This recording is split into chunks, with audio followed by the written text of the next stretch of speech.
साथियों, स्वागत है आपका self study classes Vishwamit Jain YouTube channel में। तो साथियों, स्टार्ट हो चुका है आज का ये सेशन और इस सेशन बहुत ही बम्पर प्लस 1000 प्लस प्रश्नों पर चर्चा करेंगे दोस्तों। हम जूनियर सुपर टेट हिंदी साहित्य के लिए ये सेशन अब रोज चलेगा आपका।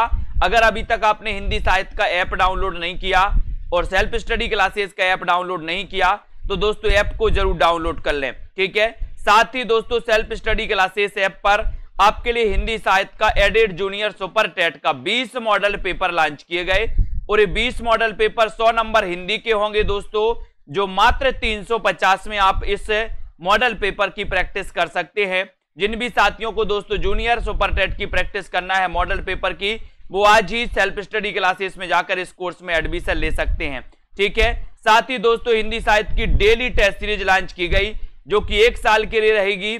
रोज सुबह 8 बजे इसमें आपको एक टेस्ट डेली मिलेगा 365 दिन के लिए। इसमें आप सब्सक्रिप्शन चाहते हैं तो आप दोस्तों ले सकते हैं एडमिशन और अपना अध्ययन बहुत अच्छा और मजबूत बना सकते हैं। आज से दोस्तों अपन आदिकाल से टॉपिक वाइज कुछ प्रश्नों पर चर्चा करेंगे आपके एग्जाम की दृष्टि से।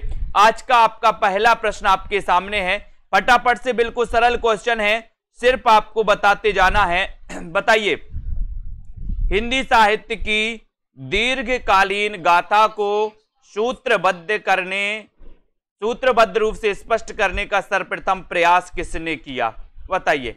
प्रश्न अच्छा है, सभी को बताना है, एक बार लाइक भी करना है। हिंदी साहित्य, बताइए, हिंदी साहित्य की दीर्घकालीन गाथा को सूत्रबद्ध रूप से स्पष्ट करने का सर्वप्रथम प्रयास किसने किया? ये आपका क्वेश्चन है। टेलीग्राम ग्रुप का नाम है IAS स्टडी ट्रिक, ठीक है। अब यहां पर आपको बताना है हिंदी साहित्य की दीर्घकालीन गाथा को, प्रश्न क्रमांक आपका 1 है और इन क्लासों को आपको मिस नहीं करना दोस्तों। 1 में आपका राइट आंसर है कि सर सर्वप्रथम प्रयास किया था गारसादा तासी ने, ठीक है। 1 नंबर आपका बिल्कुल सही हो जाएगा, वेरी गुड आंसर। गारसादा तासी के ग्रंथ का नाम क्या है? दूसरा क्वेश्चन तत्काल आपसे पूछा जाता है कि गारसादा तासी के ग्रंथ का नाम क्या है? बताइए जल्दी से, फटाफट से आपको क्वेश्चन बताना है, लाइक करते जाना है और दोस्तों आगे बढ़ते जाना है। बताएं, गारसादा तासी के ग्रंथ का नाम क्या है? ये प्रश्न क्रमांक आपका 2 है और 2 में आपने बताया है कि सर इनके ग्रंथ का नाम है इस्तबार द ललितुतुर इंदो हिंदुस्तानी, यानी बी नंबर। अब आपको बताना कि ये दोस्तों कितने भागों में प्रकाशित हुआ और कब कब हुआ। राम कुमार वर्मा ने इनका दूसरा भाग जो है ये कब प्रकाशित माना है, इसका आंसर भी आपको बताना है। एक और क्वेश्चन है, इस्तबार द ललितुतुर इंदो हिंदुस्तानी ग्रंथ किस भाषा में लिखा गया? पूरे प्रश्न आपको अच्छे से पढ़ना है, अपन बिल्कुल शुरुआत से पढ़ रहे हैं, बहुत बढ़िया अध्ययन कर रहे हैं। प्रश्न क्रमांक 3 का आंसर बताना है आपको। हिंदी, फ्रेंच, अंग्रेजी या फिर उर्दू, यानी कि 3 नंबर का सभी लोग बताएंगे। प्रश्न क्रमांक 3 में आपको चयन करना है और 3 का आपने बताया कि सर ये जो ग्रंथ है ये ग्रंथ पेरिस से प्रकाशित हुआ था और ये फ्रेंच भाषा में लिखा गया। बिल्कुल सही आंसर है, वेरी गुड, है ना। तबकातु सुइरा के लेखक कौन है? प्रश्न क्रमांक 4 में बताएं जल्दी से। और जिन भी साथियों को जूनियर सुपर टेट का मॉडल पेपर लेना है 100 नंबर हिंदी के लिए, वो मॉडल पेपर 20 मॉडल पेपर ले सकते हैं मात्र 350 में दोस्तों। 350 में सेल्फ स्टडी क्लासेस ऐप में इन मॉडल पेपर का प्रैक्टिस लगा सकते हैं। संभावित प्रश्नों को लेकर के मॉडल पेपर बनाए हैं, इंपॉर्टेंट प्रश्न क्रमांक 4 का आंसर आपने बताया है कि सर इसका उत्तर है मौलवी करीमुद्दीन, यानी कि आपका डी नंबर जो है ये डी नंबर बिल्कुल सही है, बहुत बढ़िया आंसर। निम्न में से किस ग्रंथ को अंग्रेजी में उर्दू कवियों का इतिहास और उर्दू में हिंदी शायरी का तज़किरा कहा जाता है? प्रश्न क्रमांक 5 बताइए, किस ग्रंथ को अंग्रेजी में उर्दू कवियों का इतिहास और उर्दू में हिंदी शायरी का तज़किरा कहा जाता है? एक क्वेश्चन आपसे पूछा गया है, तब आपका राइट आंसर क्या हो जाएगा? बताइए। प्रश्न क्रमांक 5 में, और 5 में आपने बिल्कुल सही आंसर लगाया है सी नंबर, यानी कि तज़किरा, ए सुइरा, ई हिंदी, यानी कि सी आपका बिल्कुल सही है। वेरी गुड आंसर, बहुत बढ़िया। अगले क्वेश्चन की ओर जाते हैं। हिंदी साहित्य इतिहास की नींव का पत्थर किसे माना गया? हिंदी साहित्य इतिहास का नींव का पत्थर किसे माना गया? जल्दी से बताना है। उत्तर क्या हो जाएगा प्रश्न क्रमांक 6 में? 6 का आंसर है, बहुत ही बढ़िया आंसर है। और 6 में हिंदी साहित्य के इतिहास की नींव का पत्थर पूछा गया आपसे, तो नींव का पत्थर किसे माना जाता है? दोस्तों, आपने हिंदी साहित्य का इतिहास पढ़ा है और इतिहास की एक शर्त होती है कि उसमें काल विभाजन होना जरूरी होता है। ठीक है, काल विभाजन क्या होता है? जरूरी होता है। तो काल विभाजन के आधार पर जो प्रमुख ग्रंथ या प्रथम ग्रंथ माना जाता है जिसे नींव का पत्थर कहें, तो वो हो जाएगा कौन सा? The modern vernacular literature of Hindustan, यानी कि आपका 1 नंबर बिल्कुल सही है। ठीक है, वेरी गुड आंसर। हिंदी साहित्य का प्रथम इतिहास ग्रंथ माना गया, किसे माना गया बताइए? प्रथम इतिहास ग्रंथ किसे माना गया? प्रश्न क्रमांक 7 में इन क्वेश्चनों को आपको फटाफट से हल करते जाना है। हिंदी साहित्य का प्रथम इतिहास ग्रंथ किसे माना गया? प्रश्न क्रमांक 7 है, अच्छा क्वेश्चन है और साथ में आपका सीधा आंसर जा रहा है। हिंदी साहित्य का प्रथम इतिहास ग्रंथ किसे माना जाता है? तो हिंदी साहित्य का जो प्रथम इतिहास ग्रंथ माना जाता है वो इस्तवारदा ललितुत्र एंदु हिंदुस्तानी माना जाता है। दोस्तों, ये नंबर आपका ये हिंदी साहित्य का प्रथम इतिहास ग्रंथ माना जाता है। ठीक है, तो यहां पर आपका उत्तर हो जाएगा 1 नंबर। ठीक है, 1 नंबर आपका बिल्कुल सही है, वेरी गुड। हिंदी कवियों का प्रथम वृत्त संग्रहकार कौन है? प्रश्न क्रमांक 8 का आंसर आपको चयन करना है। 8 में आपका राइट आंसर क्या होता है? एक बार वीडियो को लाइक करके अपने मित्रों तक शेयर जरूर कर दो और सेल्फ स्टडी क्लासेस ऐप को डाउनलोड जरूर कर लो साथियों। जल्दी से बताएं प्रश्न क्रमांक 8 में आपका राइट आंसर क्या है? और प्रश्न क्रमांक 8 का आंसर, हिंदी कवियों का प्रथम वृत्त संग्रहकार किसे माना जाता है? ये आपका क्वेश्चन है और सीधा आंसर आपका 8 में जा रहा है कि सर वो माना जाता है किसको? शिव सेंगर को, यानी कि आपका जो सी नंबर है ये बिल्कुल सही है। इनके ग्रंथ का नाम आपको बताना है। शिव सेंगर का ग्रंथ कौन सा है बताइए। और ये प्रश्न क्रमांक 9 है कि हिंदी साहित्य इतिहास लेखन में सबसे पहले काल विभाजन, प्रवृत्ति निरूपण और मूल्यांकन किसने किया? बहुत अच्छे प्रश्न हैं, आपसे बनेंगे और आपसे बनने भी चाहिए। ये क्वेश्चन हमेशा पूछे जाते हैं दोस्तों, तो बताएं, फटाक से चयन करें। हिंदी साहित्य इतिहास लेखन में सबसे पहले काल विभाजन किसने किया? काल विभाजन किसने किया बताइए। और आपका सीधा आंसर यहां पर जा रहा है, क्या जा रहा है? आंसर आपका जा रहा है प्रश्न क्रमांक 9 में डॉक्टर ग्रियर्सन, यानी कि आपका जो डी नंबर है, डी नंबर ये बिल्कुल सही हो जाएगा।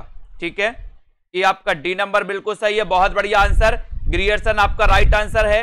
अगले क्वेश्चन की ओर आते हैं। आपको बताना यहां पर एशियाटिक सोसाइटी ऑफ बंगाल की पत्रिका के विशेषांक सन 1888 ईस्वी में किस ग्रंथ का प्रकाशन हुआ? किस ग्रंथ का प्रकाशन हुआ बताइए। डॉक्टर ग्रियर्सन कृत मॉडर्न वर्नाकुलर का, या आचार्य शुक्ल कृत हिंदी साहित्य के इतिहास का, या फिर डॉक्टर गणपति चंद्र गुप्त कृत हिंदी साहित्य का वैज्ञानिक इतिहास, या फिर हिंदी साहित्य का आलोचनात्मक इतिहास? बताएं 1888 में किस ग्रंथ का प्रकाशन हुआ है? कौन कौन सही आंसर बता रहा है? ये तो सभी को पता है कि सर डॉक्टर ग्रियर्सन के जो modern vernacular literature of Hindustan है ये ग्रियर्सन का ग्रंथ है, यानी कि आपका उत्तर 1 नंबर जो है ये बिल्कुल सही हो जाएगा। ठीक है, हिंदी साहित्य का इतिहास ये रामचंद्र शुक्ल ने लिखा, हिंदी साहित्य का वैज्ञानिक इतिहास ये गणपति चंद्र गुप्त ने, और हिंदी साहित्य का आलोचनात्मक इतिहास लिखा था 1938 में राम कुमार वर्मा ने। ठीक है, अगला क्वेश्चन प्रश्न क्रमांक 11 में the modern vernacular literature of Hindustan को हिंदी का प्रथम साहित्य इतिहास ग्रंथ किसने माना? किसने माना? प्रश्न क्रमांक 11 में आपको चयन करना है। किसने माना बताइए। 11 का राइट आंसर लाइक करते रहें और शेयर जरूर करते रहें दोस्तों। किसने माना है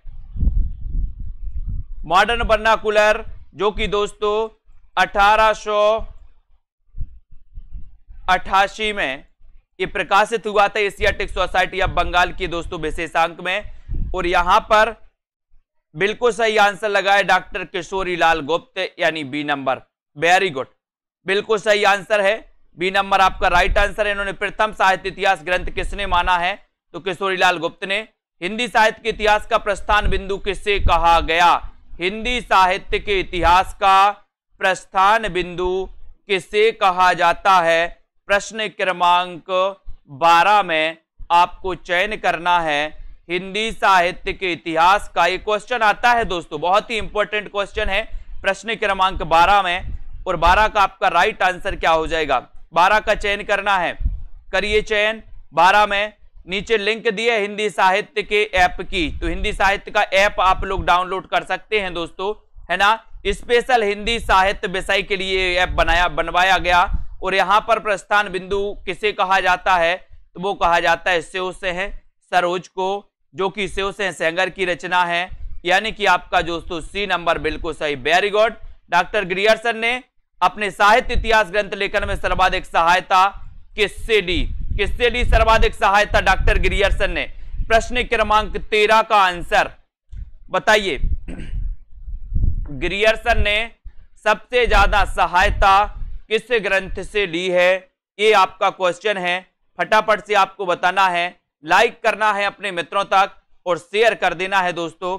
बताएं प्रश्न क्रमांक 13 और उत्तर जा रहा है आपका, क्या जा रहा है, किससे ली है, बोली है शिव सेन सरोज से, यानी सी नंबर आपका फिर सही आंसर हो जाएगा। Very good. Modern vernacular literature of Hindustan में वर्णित कवियों की संख्या कितनी है, कवियों की संख्या बताना है आपको। 952, 1000, 692 या फिर 750। Modern vernacular literature of Hindustan में वर्णित कवियों की संख्या कितनी है। बहुत अच्छा क्वेश्चन है। प्रश्न क्रमांक 14 में कितनी है संख्या, फटाफट से बताते जाएं। बहुत सारे प्रश्नों को अपन को चयन करना है। प्रश्न क्रमांक 14 का आंसर, और 14 में आपका आंसर जा रहा है कि सर इसका आंसर 952 हो जाएगा, है ना। Modern vernacular literature of Hindustan में वर्णित कवियों की संख्या कितनी है, 952, यानी आपका उत्तर 1 नंबर बिल्कुल सही है। हिंदी के विधेयवादी साहित्य इतिहास के आदम प्रवर्तक शुक्ल जी नहीं, प्रत्युत ग्रियर्सन है। ये कथन किसका है, ये कथन किसका है। प्रश्न क्रमांक 15 में गारसा दत्तासी का, प्रोफेसर नलिन बिलोचन शर्मा का, पंडित हजारी प्रसाद द्विवेदी का, या फिर डॉक्टर नामवर सिंह का। ये आपको चयन करना प्रश्न क्रमांक 15 में। भैया IAS स्टडी ट्रिक सर्च कर लो टेलीग्राम में, कॉपी पेस्ट नहीं करो। हिंदी के विधेयवादी साहित्य इतिहास के आदम प्रवर्तक शुक्ल जी नहीं, प्रत्युत ग्रियर्सन है। ये आपका कथन है प्रश्न क्रमांक 15 में। और 15 का ये कथन जो कहा है वो कहा है किसने, प्रोफेसर नलिन बिलोचन शर्मा का है ये कथन। बी नंबर आपका बिल्कुल सही है, B number. Very good. The modern vernacular literature of Hindustan Hindi के अध्येताओं की दृष्टि का केंद्र बिंदु नहीं बन सका, क्योंकि, क्यों नहीं बन सका बताइए। शिव सेन सरोज के आधार पर लिखा गया है, या फिर दोस्तों उसमें साहित्य के विकास क्रम का सही निर्धारण नहीं है, उसमें व्याकरण संबंधी अशुद्धियां हैं, या फिर वह अंग्रेजी भाषा में लिखा गया है। प्रश्न क्रमांक 16,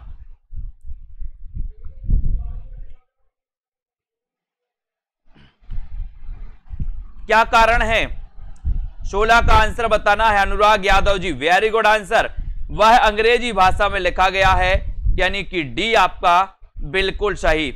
वेरी गुड। मिश्र बंधुओं में कौन सा नाम सम्मिलित नहीं है। प्रश्न क्रमांक 17, ये मिश्र बंधु दोस्तों 3 भाई थे। अब 3 भाई में एक चौथा, यहां तो 4 दिए हैं, कौन सा सम्मिलित नहीं है वो आपको बताना है। इन्होंने एक ग्रंथ लिखा था दोस्तों, कौन सा लिखा था, मिश्र बंधु विनोद, जो कि 4 भागों में प्रकाशित था। 1913 में इसके 3 भाग प्रकाशित हुए थे, फिर चौथा भाग 1934 में प्रकाशित हुआ था, है ना। और मिश्र बंधुओं ने दोस्तों हिंदी साहित्य के आदि काल को आरंभिक काल नाम दिया था। यहां पर आपका 17 का आंसर आपको चयन करना है और सीधा आंसर आपका जा रहा कि सर कृष्ण बिहारी ये मिश्र बंधु में शामिल नहीं थे, यानी डी आपका राइट आंसर है। Very good answer. सिर्फ आपको उत्तर बताना है फटाफट से, ठीक है। सिर्फ अपन पढ़ रहे हैं मिश्र बंधु विनोद में हिंदी साहित्य के इतिहास को कितने भागों में दोस्तों विभाजित किया गया, ये जल्दी से बताइए। राइट आंसर क्या है फटाक से बताएं।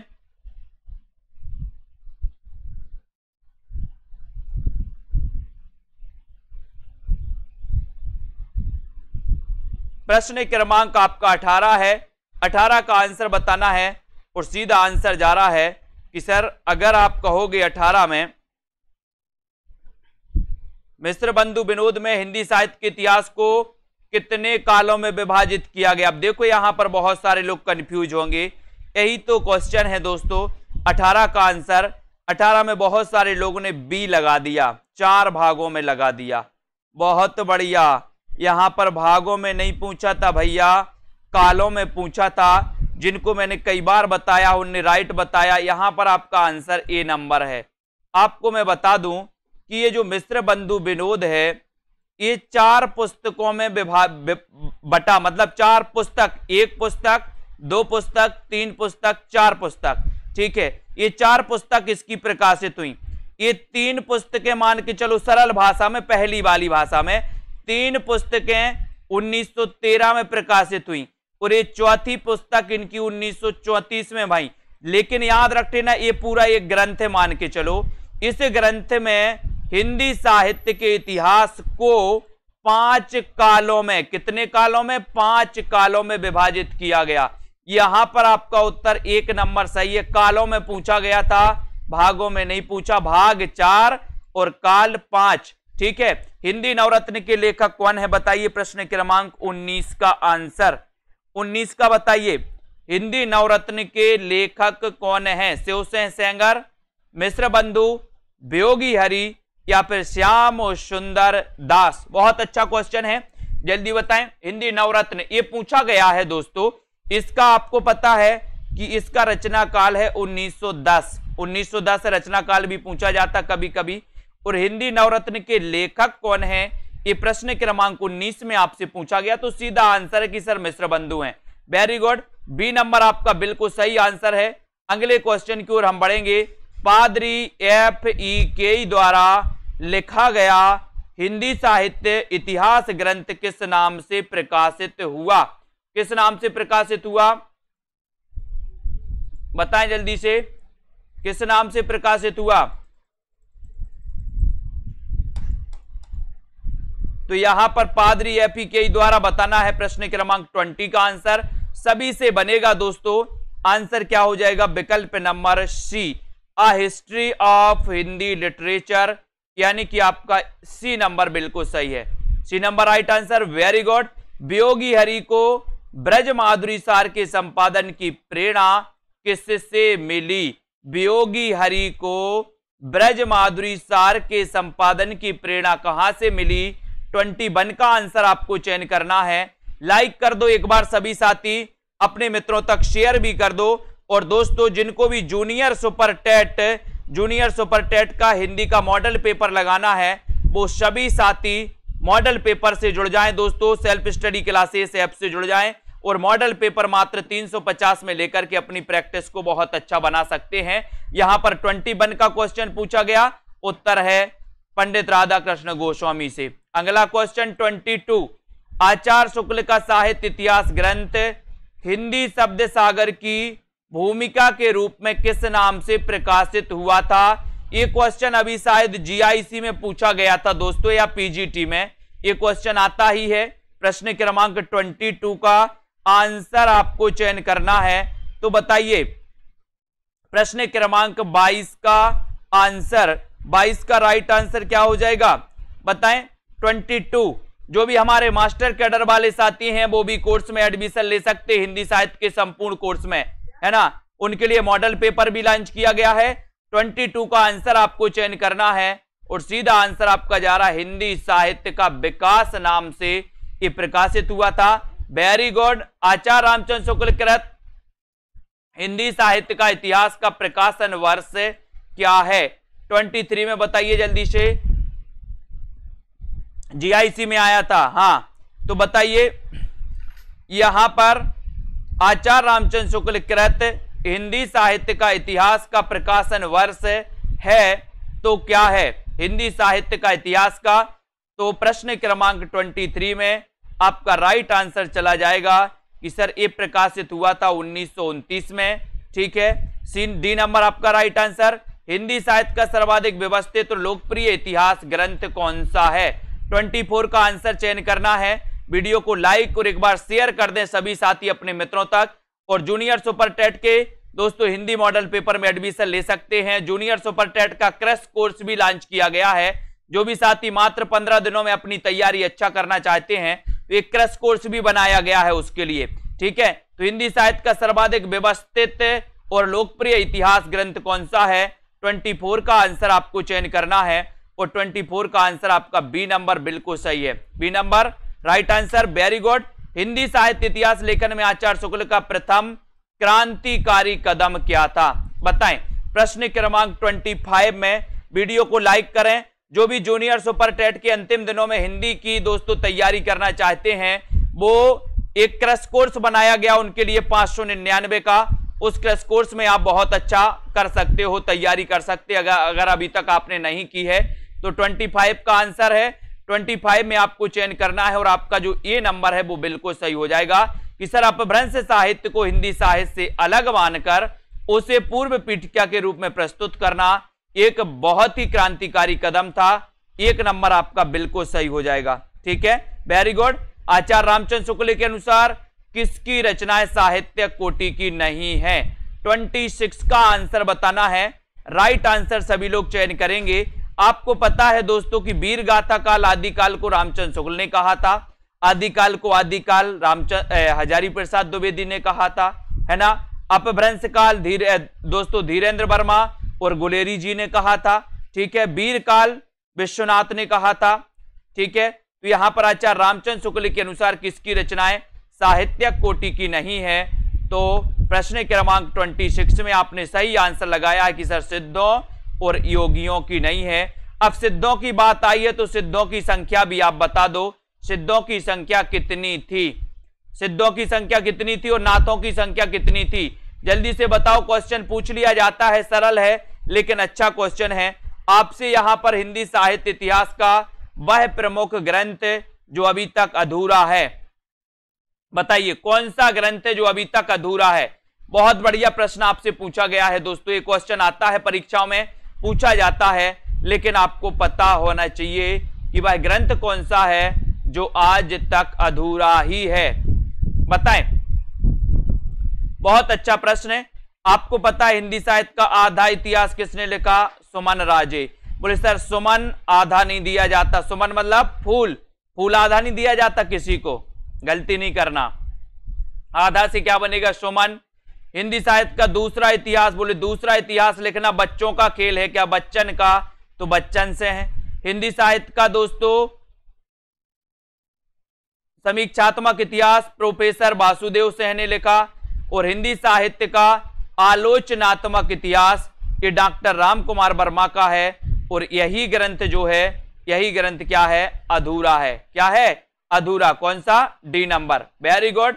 अगला क्वेश्चन, हिंदी साहित्य के इतिहास को आलोचनात्मक ढंग से समझाने का श्रेय किसको है? आलोचनात्मक ढंग से पूछा गया।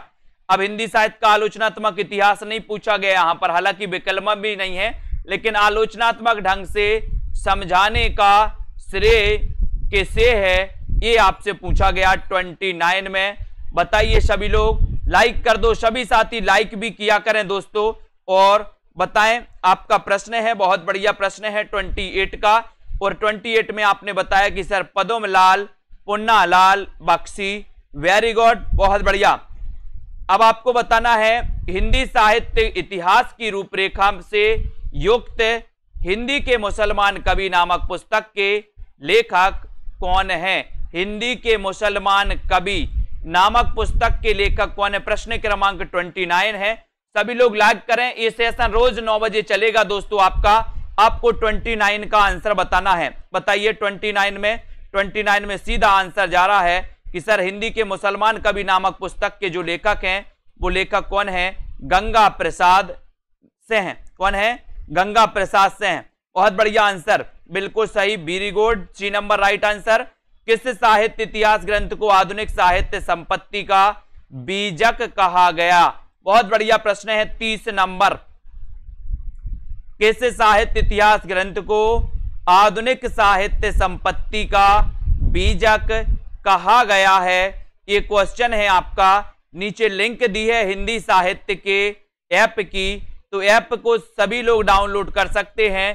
प्रश्न क्रमांक 30 में आपका उत्तर चला जाएगा डी नंबर, यानी कि हिंदी पुस्तक साहित्य माता प्रसाद गुप्त। माता प्रसाद गुप्त, इसको दोस्तों आधुनिक साहित्य संपत्ति का बीजक कहा जाता है। किस ग्रंथ को कहा जाता है? हिंदी पुस्तक साहित्य। बोले हिंदी पुस्तक तो हमारी माता है, माता है तो ये माता प्रसाद गुप्त जी का ग्रंथ है। अगला क्वेश्चन, किसने अपने इतिहास ग्रंथ में साहित्य के विकास के साथ साथ संवेदना के विकास को भी रेखांकित किया है? किसने किया है अपने इतिहास में? प्रश्न क्रमांक 31 का आंसर।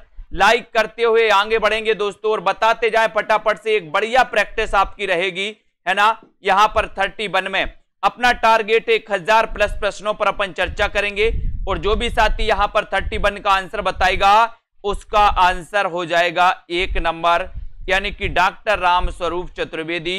ये नंबर आपका बिल्कुल सही है, वेरी गुड, बहुत बढ़िया।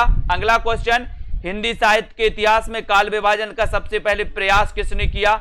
एक बढ़िया क्वेश्चन आपसे पूछा गया, सबसे बनेगा, सभी लोग बताएंगे काल विभाजन का सबसे पहले प्रयास किसने किया? गारसा तासी ने, डॉक्टर ग्रियर्सन ने, रामचंद्र शुक्ल ने, या फिर मिश्र बंधुओं ने? बताइए अरविंद यादव जी।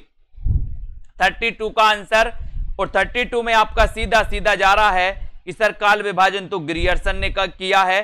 सब सर्वप्रथम डॉक्टर ग्रियर्सन ने अपने साहित्य इतिहास ग्रंथ में आरंभिक काल को कौन सा नाम दिया? बहुत बढ़िया क्वेश्चन, बताएं।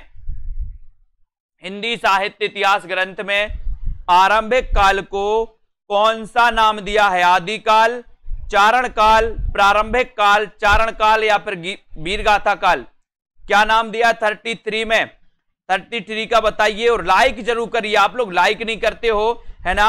33 में आपको बताना है, गुरु दक्षिणा दे के नहीं जाते हो, गुरु दक्षिणा में कम से कम लाइक करके ही जाया करो आप लोग। 33 का आंसर, राइट आंसर है चारण काल, यानी 3 number. 3 number right answer, very good. George Grierson ने हिंदी साहित्य का आरंभ कब से माना? कब से माना बताइए? 6वीं सदी से, 7वीं से, 8वीं से, या फिर 9वीं सदी से?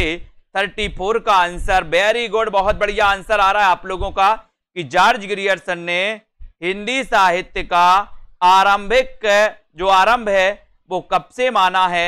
ये आपसे क्वेश्चन पूछा गया और सीधा आंसर है 8वीं सदी से। कब से माना? 8वीं सदी, यानी C number. The modern vernacular literature of Hindustan के किस अध्याय में काल विभाजन का स्पष्ट निर्देश है? ये दोस्तों जो ये ग्रंथ है ये 1888 में प्रकाशित हुआ, ठीक है, और इसमें सबसे पहले काल विभाजन किया गया, अंग्रेजी भाषा में प्रकाशित हुआ, है ना। बंगाल की एशियाटिक सोसाइटी आप दोस्तों इसके पत्रिका के विशेषांक में प्रकाशित हुआ। लेकिन आपको इसमें बताना कि काल विभाजन का जो स्पष्ट निर्देश दिया है वो कौन से अध्याय में दिया है, ये आपको बताना है। 35 का आंसर है आपका कि सर 12वें अध्याय में। कौन से अध्याय में? 12वें अध्याय, यानी आपका उत्तर डी नंबर जो लगाया है। बहुत बढ़िया आशा Joshi ji, very good.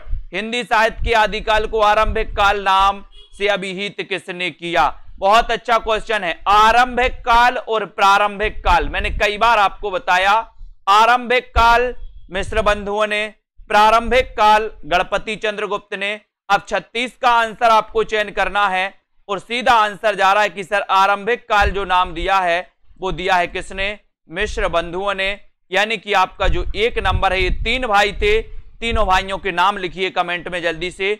1 number आपका मिश्र बंधु राइट। मिश्र बंधुओं द्वारा किए गए काल विभाजन के अंतर्गत अज्ञात काल का उल्लेख है। इसमें किसमें है अज्ञात काल का उल्लेख? 37 का आंसर यहां पर बताना है। अज्ञात काल का उल्लेख है दोस्तों उन कवियों का विवरण है जिनका निश्चित समय ज्ञात नहीं है। ठीक है, यानी बी नंबर यहां पर सही हो जाएगा।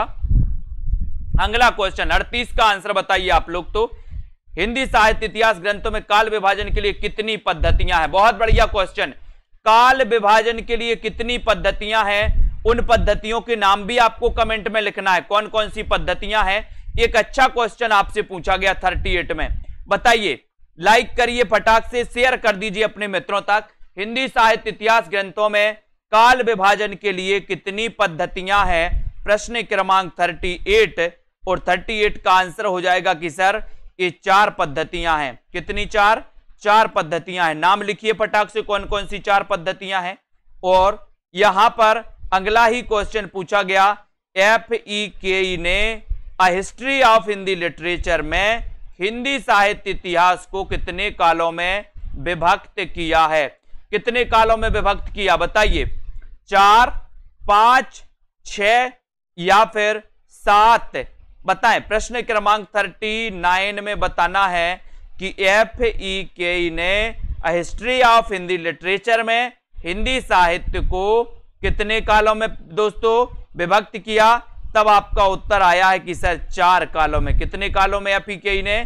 4 कालों में, यानी कि 1 नंबर आपका बिल्कुल सही है। बहुत बढ़िया। अगला क्वेश्चन, किसने हिंदी की शैशवावस्था के वृत्तों का वर्णन करने के उपरांत काल विभाजन का आधार हिंदी साहित्य में उठने वाले महत्वपूर्ण आंदोलनों को दोस्तों बनाया?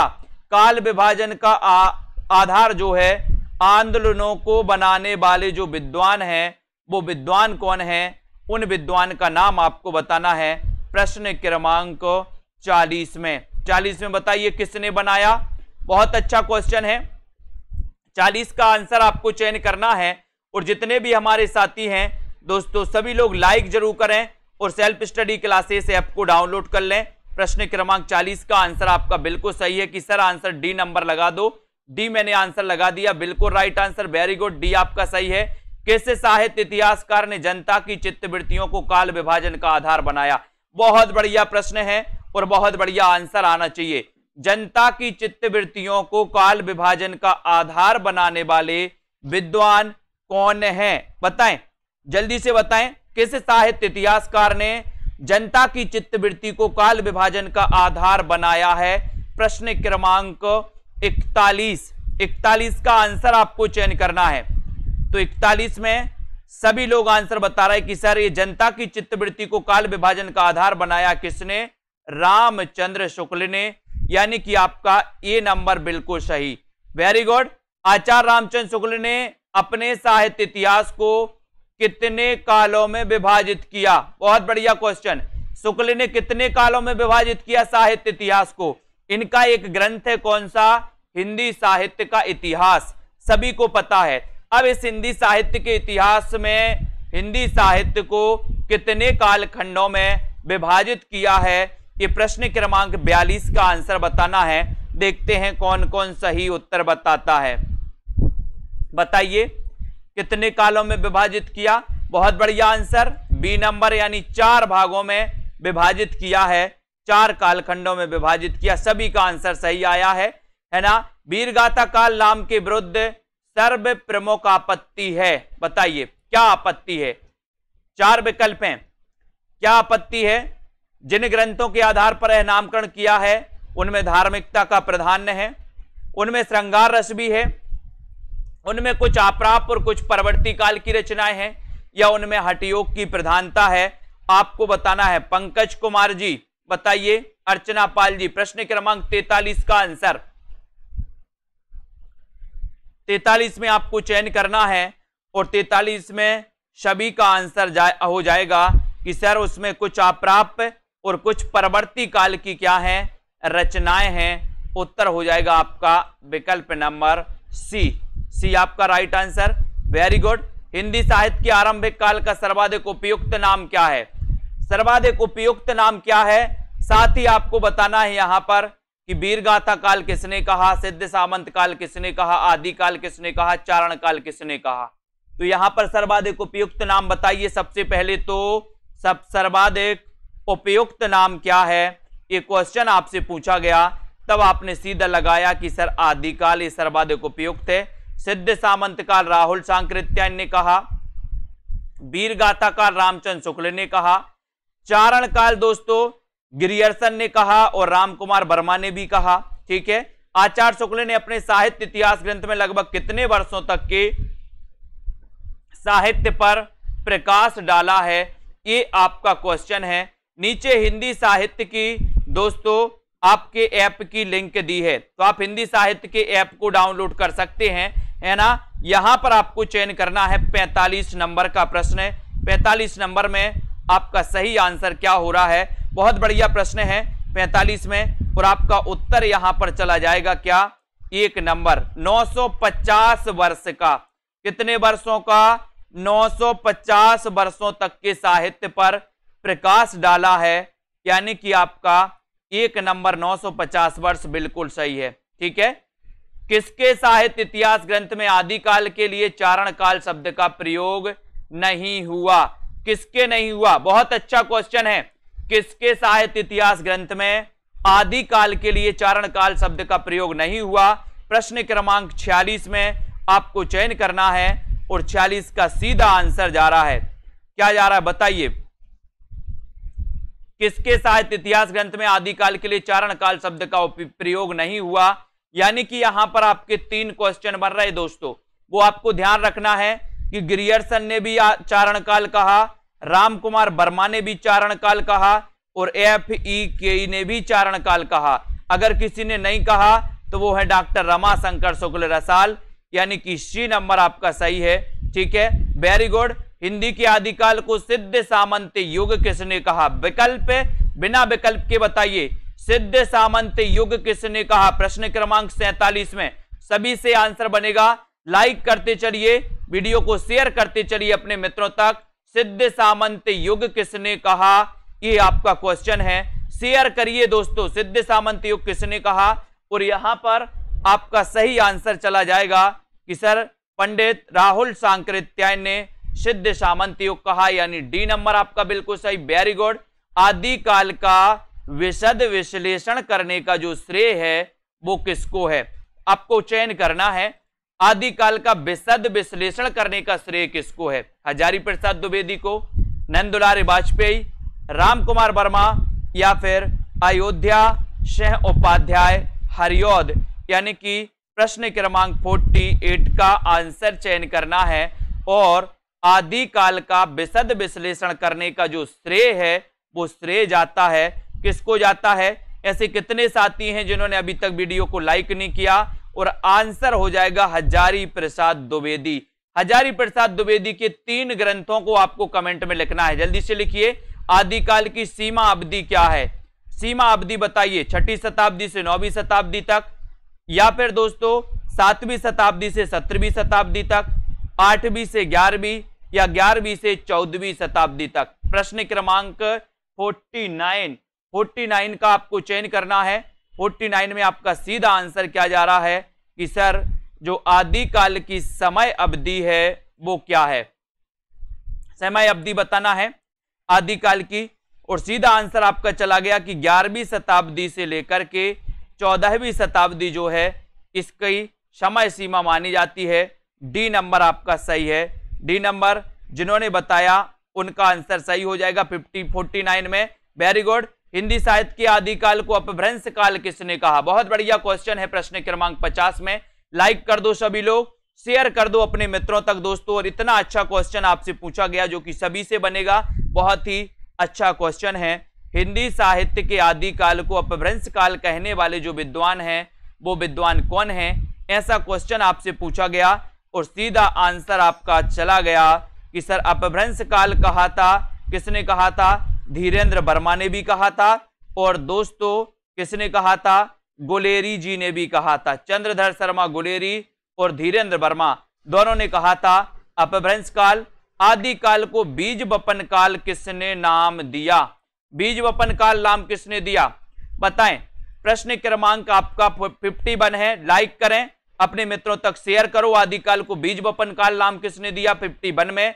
51 का जिनको भी दोस्तों हिंदी साहित्य के जूनियर सुपर टेट के हिंदी के मॉडल पेपर में एडमिशन लेना है, वो मात्र 350 में 20 मॉडल पेपर हल कर सकते हैं। और महावीर प्रसाद द्विवेदी यानी बी नंबर आपका राइट आंसर। आदिकालीन साहित्य का प्रमुख रस है तो कौन सा है? प्रमुख रस कौन सा है आदिकालीन साहित्य का? शांत, करुण, हास्य या फिर वीर? यानी कि 52 का आंसर आपको चयन करना है। और आदिकालीन साहित्य का जो प्रमुख रस है वो रस है वीर। कौन सा है? वीर, यानी आपका सी नंबर बिल्कुल सही है। सी नंबर आपका राइट आंसर है। आचार्य रामचंद्र शुक्ल ने आदिकाल के तृतीय प्रकरण में किसका विवेचन किया? आदिकाल के तृतीय प्रकरण में बताना है आपको, बताएं किसका किया है? प्रश्न क्रमांक 53 का आंसर। और 53 में आपका आंसर क्या हो जाएगा? देखते हैं। बहुत सारे लोग गलत बताएंगे इस क्वेश्चन को, थोड़ा सा घुमा के पूछा गया है, लेकिन क्वेश्चन बड़ा अच्छा है कि आचार्य रामचंद्र शुक्ल ने आदिकाल के तृतीय प्रकरण में किसका विवेचन किया है? कौन कौन सही बता रहा? प्रश्न क्रमांक 53 में बहुत सारे लोग गलत बताएंगे, मुझे पता है।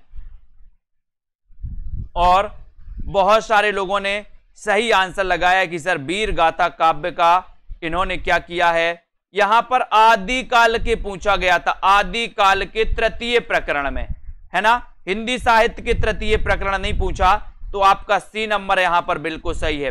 पंडित हजारी प्रसाद द्विवेदी ने भक्ति साहित्य से वास्तविक हिंदी साहित्य का आरंभ माना है, क्योंकि बताइए।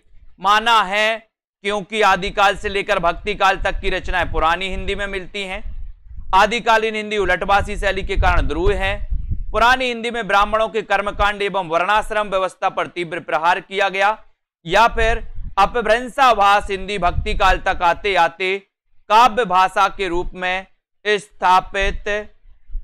बताएं प्रश्न क्रमांक 54 का आंसर। 54 में आपको चयन करना है और 54 में आपका सीधा आंसर जा रहा है कि सर आचार्य पंडित हजारी प्रसाद द्विवेदी ने भक्ति साहित्य से वास्तविक हिंदी साहित्य का आरंभ माना है, क्योंकि अपभ्रंशाभास हिंदी भक्ति काल तक आते आते काव्य भाषा के रूप में स्थापित हो जाती है और हिंदी का स्वरूप क्या हो जाता है? स्पष्ट हो जाता है, यानी कि डी नंबर। हिंदी का सबसे प्राचीन छंद कौन सा है? बहुत अच्छा क्वेश्चन। हिंदी का प्राचीन छंद कौन सा है? 55 में आपको चयन करना है। लाइक जरूर करें सभी साथी। हिंदी का सबसे प्राचीन छंद कौन सा है? दोहा, बरबे, छप्पय या फिर सवैया? हिंदी का सबसे प्राचीन छंद कौन सा माना जाता है? प्रश्न क्रमांक 55 में बहुत अच्छा क्वेश्चन है और सीधा सीधा आंसर आपने बताया कि सर प्राचीन छंद है दोहा। हिंदी का सबसे प्राचीन छंद दोहा है।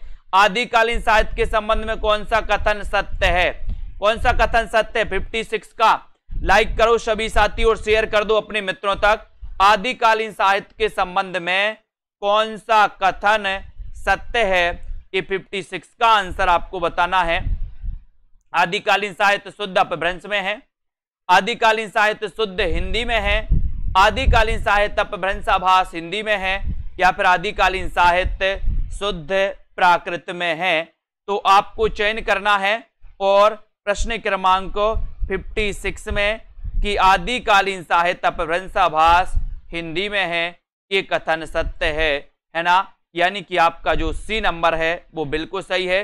अपभ्रंश को पुरानी हिंदी मानते हुए हिंदी साहित्य का आरंभ 7वीं 8वीं सदी किसने माना है? 57 में आपको चयन करना है। अपभ्रंश को पुरानी हिंदी मानते हुए हिंदी साहित्य का आरंभ 7वीं 8वीं सदी किसने माना है? ये प्रश्न आपको कमेंट में लिखना है अपने, है ना? और दोस्तों इसी प्रकार से सभी साथी की भक्ति आंदोलन को ईसाइत की देन किसने माना है? जल्दी से आपको बताना है, कमेंट में लिखना है और लाइक कर देना है।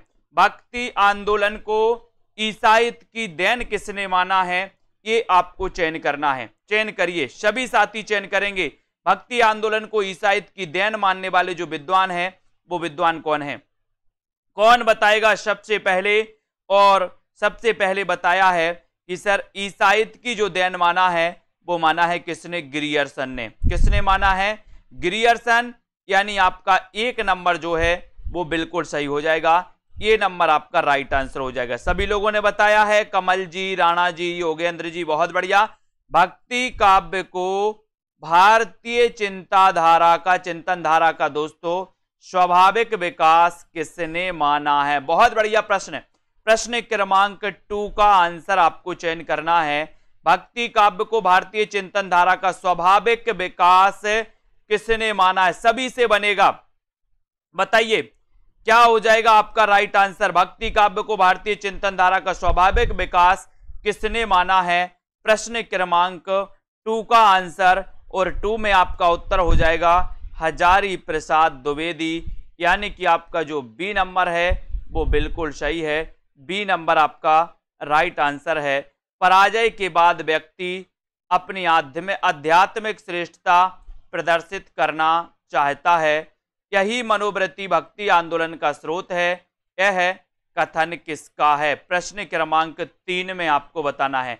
पराजय के बाद व्यक्ति अपनी आध्यात्मिक श्रेष्ठता प्रदर्शित करना चाहता है, यही मनोवृत्ति भक्ति आंदोलन का स्रोत है, ये कथन किसका है? प्रश्न क्रमांक 3 में आपको बताना है। राइट आंसर आपका क्या हो जाएगा? 3 का बताएं, और एक बार वीडियो को लाइक करके अपने मित्रों तक शेयर जरूर कर दें साथियों। इतने अच्छे क्वेश्चन जो आपके लिए बहुत ही इंपॉर्टेंट हो सकते हैं। पराजय के बाद व्यक्ति अपनी आध्यात्मिक श्रेष्ठता प्रदर्शित करना चाहता है, ये कथन आपको बताना है।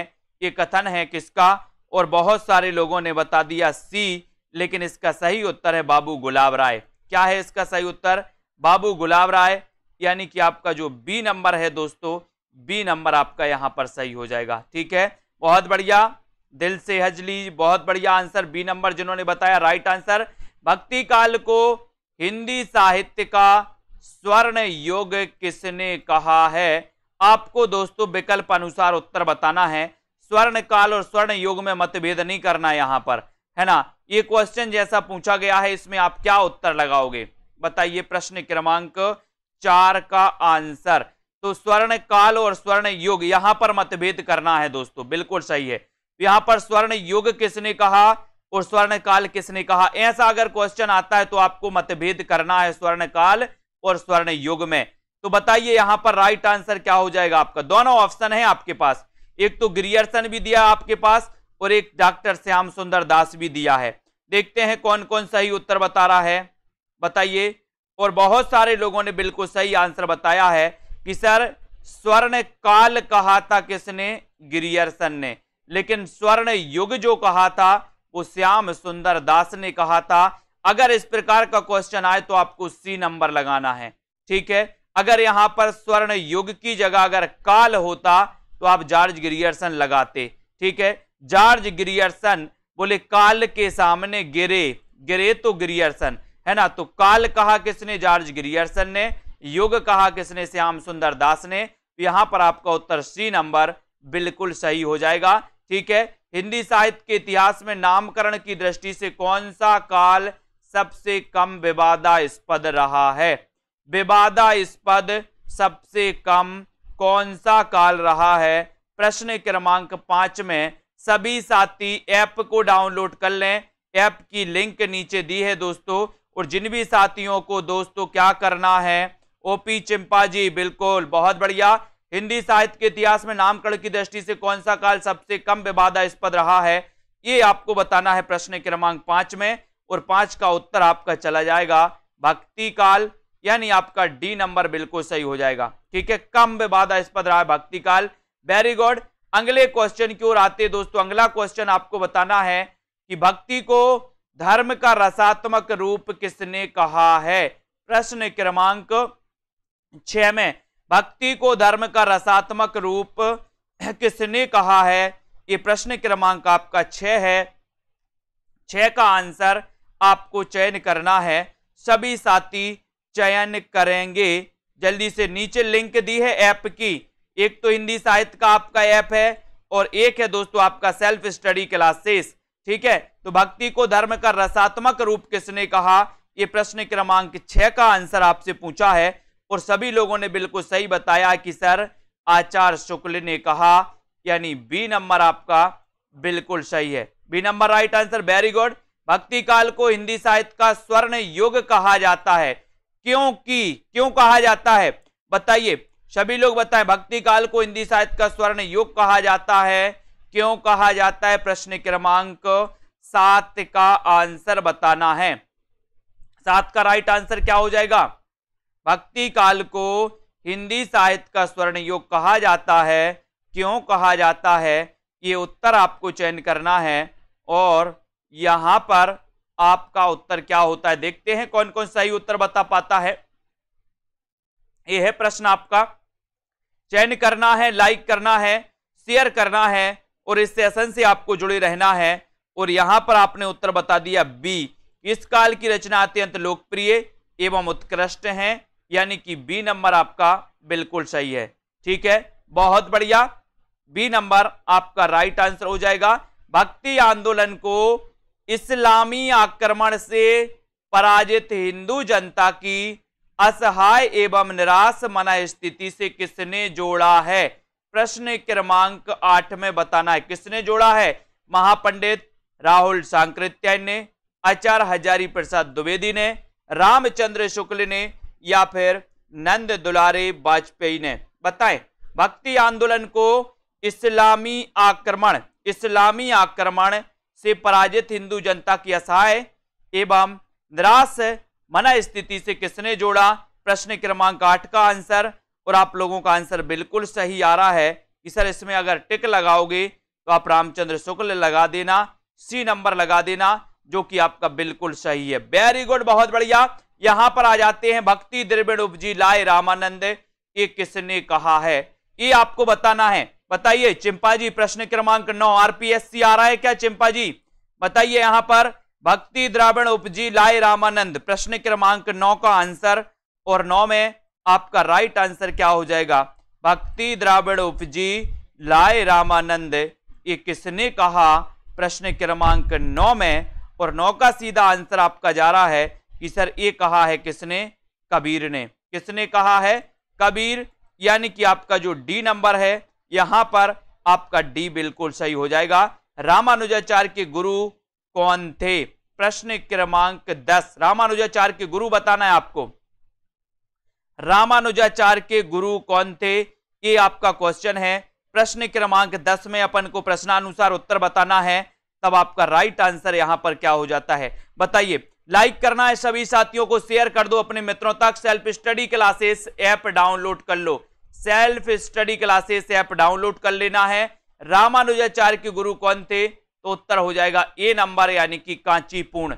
कौन थे? कांचीपूर्ण, ए नंबर जिन्होंने बताया राइट आंसर। किसके भक्ति परक गीतों का संकलन अभंग के नाम से जाना जाता है? बताएं, किसके भक्ति परक गीतों का संकलन अभंग के नाम से जाना जाता है? ये प्रश्न क्रमांक आपका 11 है, तो आपको बताना है उत्तर क्या हो जाएगा। 11 नंबर का राइट आंसर बताना है लक्ष्मी जी। और अभंग के नाम से जाना जाता है वो है दोस्तों कौन? नामदेव। 1 नंबर नामदेव बिल्कुल सही हो जाएगा। ठीक है, बहुत बढ़िया, नामदेव आपका राइट आंसर। हिंदी भक्ति काव्य का शुभारंभ किसकी रचनाओं में माना गया है? किसकी रचना? भक्ति काव्य का शुभारंभ किसकी रचनाओं से माना गया? बताएं। अपन ने पढ़ा था दोस्तों कि कबीर के पहले रैदास और नामदेव आते। नामदेव का जन्म बताइए कब हुआ था नामदेव का? फटाक से बताना है। और प्रश्न क्रमांक 12 में आपको चयन करना है। और 12 का आंसर है कि भक्ति काव्य का जो शुभारंभ है वो किसकी रचनाओं से माना जाता है? तो बहुत सारे लोग कबीर बता रहे, सूरदास बता रहे, तुलसी बता रहे, लेकिन यहां पर आपका उत्तर हो जाएगा नामदेव, यानी बी नंबर आपका बिल्कुल सही है। जिन्होंने भी बी बताया है, नामदेव का जन्म कब हुआ, आपको कमेंट में लिखना है। बताइए कब हुआ? नामदेव को अपन ने पढ़ा कि इनकी भक्ति परक गीतों का संकलन अभंग के नाम से जाना जाता है ना। और भक्ति काव्य का शुभारंभ किसकी रचनाओं से माना गया? तो नामदेव की। ठीक है, बहुत बढ़िया। दिव्य प्रबंधम काव्य संकलन है दोस्तों, तो बताइए किसका है दिव्य प्रबंधम? सभी लोग बताएंगे। प्रश्न क्रमांक 13। जब दोस्तों आपसे क्रमबद्ध पूछा जाता है तो आपको पता होनी चाहिए कि सर पहले नामदेव, रैदास और फिर बाद में आते हैं कबीर, है ना। प्रश्न क्रमांक 13 का आंसर और 13 का आपका उत्तर हो जाएगा कि सर ये आलवार भक्तों का काव्य संकलन है दिव्य प्रबंधम। ठीक है, बहुत बढ़िया, ये सी नंबर आपका सही हो जाएगा। लेकिन आपको बताना है कि आलवार भक्तों की संख्या कितनी है, आलवार भक्तों की संख्या कितनी है। और आलवार भक्तों में एक दोस्तों कौन थी, महिला संत भी थी, उनका नाम क्या था वो भी आपको बताना है। बताइए आलवार भक्तों के बारे में। ये दिव्य प्रबंधम काव्य संकलन है आलवार भक्तों का, इनकी संख्या आपको बतानी है। आलवार का शाब्दिक अर्थ भी आपको चयन करना है। प्रश्न क्रमांक 14 में राइट आंसर आपको बताना है, शेयर करना है सभी मित्रों को। आलवार का शाब्दिक अर्थ क्या होता है, प्रश्न क्रमांक आपका 14 है और 14 में आपका सीधा सीधा उत्तर जा रहा है कि सर आलवार शब्द का जो शाब्दिक अर्थ होता है वो होता है मग्न होना। क्या होता है, मग्न होना, यानी आपका डी नंबर बिल्कुल सही है। डी नंबर सही, वेरी गुड। निर्गुण एवं सगुण दोनों प्रकार की भक्ति का मुख्य लक्षण क्या है, बताइए। आपको पता है भक्ति काल को दो काव्य धाराओं में बांटा गया था, एक तो निर्गुण और दूसरा सगुण। फिर निर्गुण को भी दो में बांटा गया और सगुण को भी दो में बांटा गया। ठीक है, इसी प्रकार निर्गुण एवं सगुण दोनों प्रकार की भक्ति का जो मुख्य लक्षण है वो मुख्य लक्षण आपको चयन करना है। प्रश्न क्रमांक 15 में self study classes app download कर लो और हिंदी साहित्य के ऐप की नीचे लिंक दी है, तो लिंक से आप जुड़ सकते हो। जिन भी साथियों को डेली प्रैक्टिस सेट लगाना है, डेली प्रैक्टिस करना है, उनके लिए कोर्स लॉन्च किया गया डेली प्रैक्टिस का, तो आप डेली प्रैक्टिस कर सकते हैं दोस्तों। 499 में 365 दिन रोज एक टेस्ट आपको मिलेगा। ठीक है, यहां पर प्रश्न क्रमांक आपका 15 है और 15 है भगवत विषयक रति एवं अनन्यता, यानी कि आपका जो ये नंबर है वो बिल्कुल सही है। ये सगुण निर्गुण दोनों प्रकार की भक्ति का क्या है, मुख्य लक्षण है। ठीक है, नम्मालवार के गीतों का सबसे पहले संपादन किसने किया, नम्मालवार के गीतों का सबसे पहले संपादन किसने किया, बताइए। लोकेश जी, संत एकनाथ ने, नाथ मुनि ने, ज्ञानेश्वर ने या फिर नामदेव ने। नम्मालवार के गीतों का सबसे पहले संपादन किसने किया, ये प्रश्न क्रमांक 16 का आंसर आपको चयन करना है। और दोस्तों यहां पर नम्मालवार यानी कि जो बी नंबर है, ये बी नंबर आपका सही हो जाएगा। ठीक है, ये नाथ मुनि ने किया है। ठीक है, बहुत बढ़िया। आलवार गायकों की संख्या क्या थी, आलवार गायकों की संख्या कितनी थी, तो आपने पहले ही बता दिया कि सर आलवार भक्तों की संख्या थी 12 है, बिल्कुल सही है। 12 का आंकड़ा मैंने आपको कभी बताया है कि सर साकेत में सर्ग 12। ठीक है, और दोस्तों भारत भारती का रचना काल क्या है आपको बताना है, और आलवार भक्तों की संख्या कितनी, 12। ठीक है, और दोस्तों रामानंद के शिष्यों की संख्या भी कितनी, 12। ठीक है, ये भी अपन को याद कर लेना। अब आपको बताना है भारत भारती का रचना काल क्या है, जल्दी से बताइए। भारत भारती मैत्री शरण गुप्त की आरबार महिला संत का नाम क्या है, तो सभी को पता है कि सर आंडाल है, बिल्कुल सही आंसर, डी नंबर। ठीक है, नेक्स्ट है रामानुजाचार्य ने किसकी उपासना पर जोर दिया, प्रश्न क्रमांक 19 का आंसर आपको चयन करना है। प्रश्न क्रमांक 19 में आपको बताना है राइट आंसर आपका क्या है। बहुत बढ़िया प्रश्न है कि रामानुजाचार्य ने किसकी उपासना पर जोर दिया। आपने देखा होगा दोस्तों, यहां पर दो मत सगुण काव्यधारा में दो मत प्रकट होते हैं, एक तो सगुण और एक निर्गुण। सॉरी, एक तो राम भक्ति शाखा और दूसरी कृष्ण भक्ति शाखा। दोनों ही शाखाएं दोस्तों क्या मानती हैं, विष्णु का अवतार मानती हैं। राम भक्ति शाखा राम को विष्णु का अवतार मानते हैं और कृष्ण भक्ति शाखा वाले कृष्ण को विष्णु का अवतार मानते हैं। ठीक है, तो रामानुजाचार्य ने किसकी उपासना पर जोर दिया, तो उत्तर हो जाएगा विष्णु की, यानी कि आपका ए नंबर बिल्कुल सही है। ठीक है, अवधूत किसे कहते हैं, अवधूत किसे कहते, प्रश्न क्रमांक 20 का आंसर बताना है। अवधूत किसे कहते, अरुण राजपूत जी प्रश्न क्रमांक 20 में राइट करना है, शेयर कर देना अपने मित्रों को, मध्वाचार्य के अनुयायियों को, निम्बार्क के बैरागियों को, रामानंद के बैरागियों को या फिर चैतन्य के सन्यासियों को, यानी कि 20 नंबर है और 20 में आपको चयन करना है। और आपका उत्तर है कि सर अवधूत पूछा है आपने, तो ये कहा जाता है, किसे कहा जाता है 20 में, अनिल कुमार जी बहुत बढ़िया आंसर, रामानंद के बैरागियों को, यानी आपका सी नंबर बिल्कुल सही है, बहुत बढ़िया आंसर, वेरी गुड, अच्छे से आंसर बता रहे हैं आप लोग, मजा आ रहा है दोस्तों। रामानंद ने नारायण और लक्ष्मी के स्थान पर किसकी उपासना पर जोर दिया?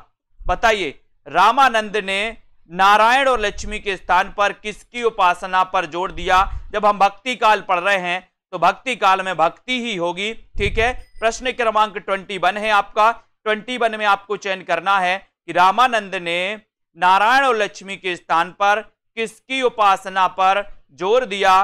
प्रश्न क्रमांक आपका 21 है और 21 में आपका सीधा आंसर जा रहा है कि सर सीताराम की उपासना पर, यानी सी आपका सीताराम बिल्कुल सही है, सीताराम आपका राइट आंसर है, ठीक है, वेरी गुड। योग साधना के प्रवर्तक तथा आदि गुरु कौन माने जाते? आदि गुरु बताना है आपको, योग साधना के प्रवर्तक और आदि गुरु कौन माने जाते हैं, ये क्वेश्चन आपसे पूछा गया है।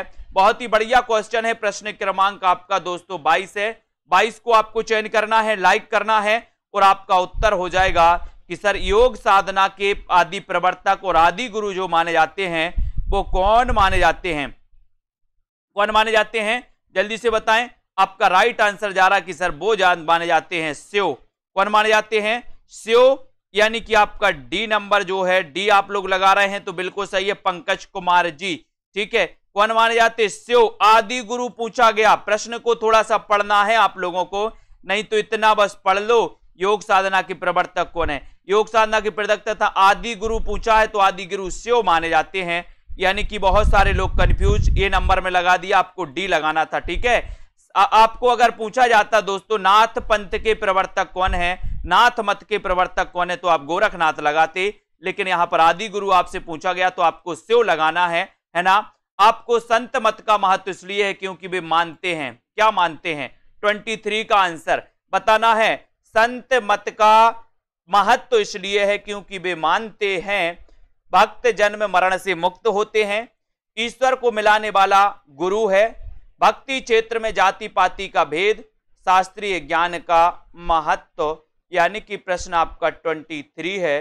23 में आपको चयन करना है और आपका उत्तर हो जाएगा कि सर ईश्वर को मिलाने वाला गुरु है, यानी बी नंबर आपका सही हो जाएगा। संत मत का महत्व इसलिए है क्योंकि वे मानते हैं कि ईश्वर को मिलाने वाला कौन है? गुरु है, यानी बी नंबर आपका राइट आंसर। नीमा किस कवि की माता का नाम था? नीमा किस कवि की माता का नाम था? बहुत अच्छा क्वेश्चन है, सभी से बनेगा। 24 में लाइक करते चलें सभी साथी, और 24 का आंसर बताना है। इस क्लास को अटेंड करें रोज आप लोग। 24 में आपको चयन करना है और 24 में आपका है कि सर कबीरदास की माता का नाम था नीमा, लेकिन प्रश्न यहीं तक नहीं रोका दोस्तों, आपको यह भी बताना कि कबीरदास का जन्म कब हुआ और कहां पर हुआ, मृत्यु कहां पर हुई, ये 3 क्वेश्चन और साथ में बताना है। उत्तर भारत में वैष्णव भक्ति के संस्थापक कौन हैं? उत्तर भारत में वैष्णव भक्ति के संस्थापक कौन हैं, ये आपको बताना है। विकल्प अनुसार आपको चयन करना है। प्रश्न क्रमांक 25 में संस्थापक पूछा गया दोस्तों, तो संस्थापक में आप क्या उत्तर लगाओगे? उत्तर भारत में वैष्णव भक्ति के संस्थापक कौन हैं, आपको चयन करना है 25 में, और 25 में आपका बिल्कुल सही आंसर हो जाएगा रामानुज। कौन है? रामानुज, है ना। और रामानुज संस्थापक हैं। और दोस्तों आपको पता है कि उत्तर भारत में राम भक्ति शाखा को जो फैलाने वाले थे, प्रचार करने वाले थे, वो कौन थे? रामानंद। यहां तो आपका उत्तर बी नंबर बिल्कुल सही हो जाएगा। नेक्स्ट है निर्गुण भक्ति का आदि स्रोत क्या है? आदि स्रोत बताना है। आपने देखा था कि सर जो है आपको पता था कि भक्ति काल 2 काव्य धाराओं में बट गया था, सगुण और निर्गुण।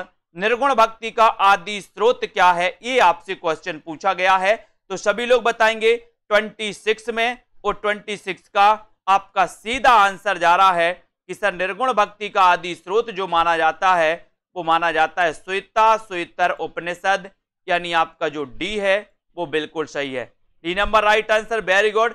स्मार्ट संप्रदाय के प्रवर्तक संस्थापक कौन थे? क्वेश्चन पूछा गया स्मार्ट, है ना। स्मार्ट स्मार्ट देखते ना कुछ लोग, यहां पर स्मार्ट दिया है। अब स्मार्ट को अपन स्मार्ट पढ़ लेंगे अब स्मार्ट अगर आपको बनना है तो क्या करोगे, क्या करोगे बताइए उदय यादव जी। प्रश्न क्रमांक 27 में स्मार्ट बनना है तो क्या करना है? बोले सर शंकर जी की पूजा करेंगे, वहां से आशीर्वाद आएगा तो हम स्मार्ट बन जाएंगे, बुद्धि मिल जाएगी। तो यहां पर शंकराचार्य ये स्मार्ट संप्रदाय के क्या थे? संस्थापक थे। 1 नंबर आपका सही है। यहां पर आपसे पूछा गया दोस्तों, सुमेलित करना है कि शास्ता पूजक संप्रदाय कहां से संबंधित है, सहजिया संप्रदाय कहां से संबंधित है, पंचसखा और वारकरी संप्रदाय कहां से संबंधित है। सूची 1 को सूची 2 से मिलान करना है। और बहुत अच्छा क्वेश्चन आपसे पूछा गया है कि शास्ता पूजक संप्रदाय, शास्ता से बनेगा सस्ता, सस्ता से क्या बनेगा? बोले सस्ता है करेला, करेला क्या है? सस्ता है। तो करेला से सस्ता हो जाएगा शास्ता पूजक संप्रदाय केरल। ठीक है। सहजिया संप्रदाय आपसे पूछा गया, तो सहजिया याद रख लेना। बोले सर बंगला सहज में नहीं मिलता कि मिल जाता है? कि बोले आपका सपना क्या है? बोले हाँ एक गाड़ी होना चाहिए, एक बंगला होना चाहिए, मोटर कार होना चाहिए, है ना। तो बोले बंगला सहज में नहीं मिलता, तो याद रख लेना सहजिया संप्रदाय कहां से संबंधित है? तो आपका उत्तर हो जाएगा दोस्तों बंगाल से। ठीक है। पंचसखा संप्रदाय, पंचसखा, बोले पंचसखा उड़ गए तो उड़िया से ओडिशा। पंचसखा कहां गए?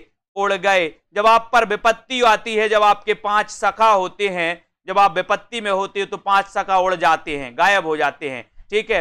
वारकरी संप्रदाय, ये वारकरी संप्रदाय महाराष्ट्र, बोले महाराष्ट्र वार करता है। ठीक है। तो इसको याद रख लेना। शास्ता पूजक संप्रदाय केरल से, सहजिया संप्रदाय बंगाल से, पंचसखा उड़ गए तो उड़ीसा से, वारकरी संप्रदाय महाराष्ट्र से।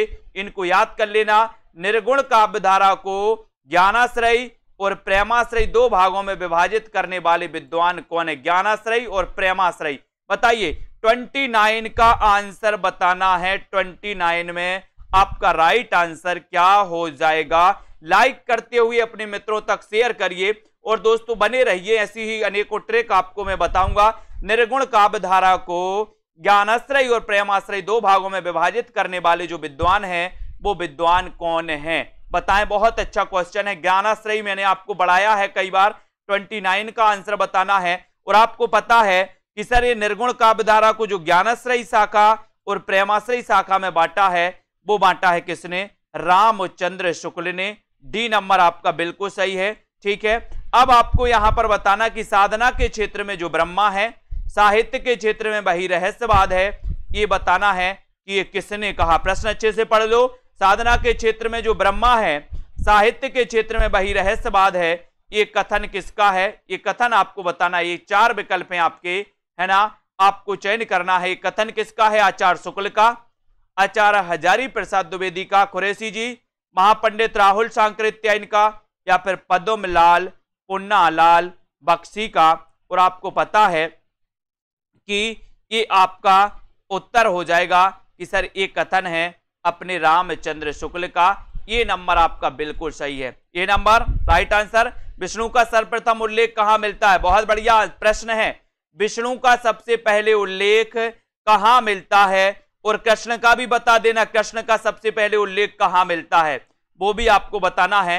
प्रश्न क्रमांक 31 है। अच्छा क्वेश्चन आया है। यजुर्वेद में, अथर्ववेद में, ऋग्वेद में या फिर सामवेद में 31 का आंसर और आपका सीधा आंसर कहां जा रहा है? देखते हैं कौन कौन सफल होता है इस प्रश्न को बताने में।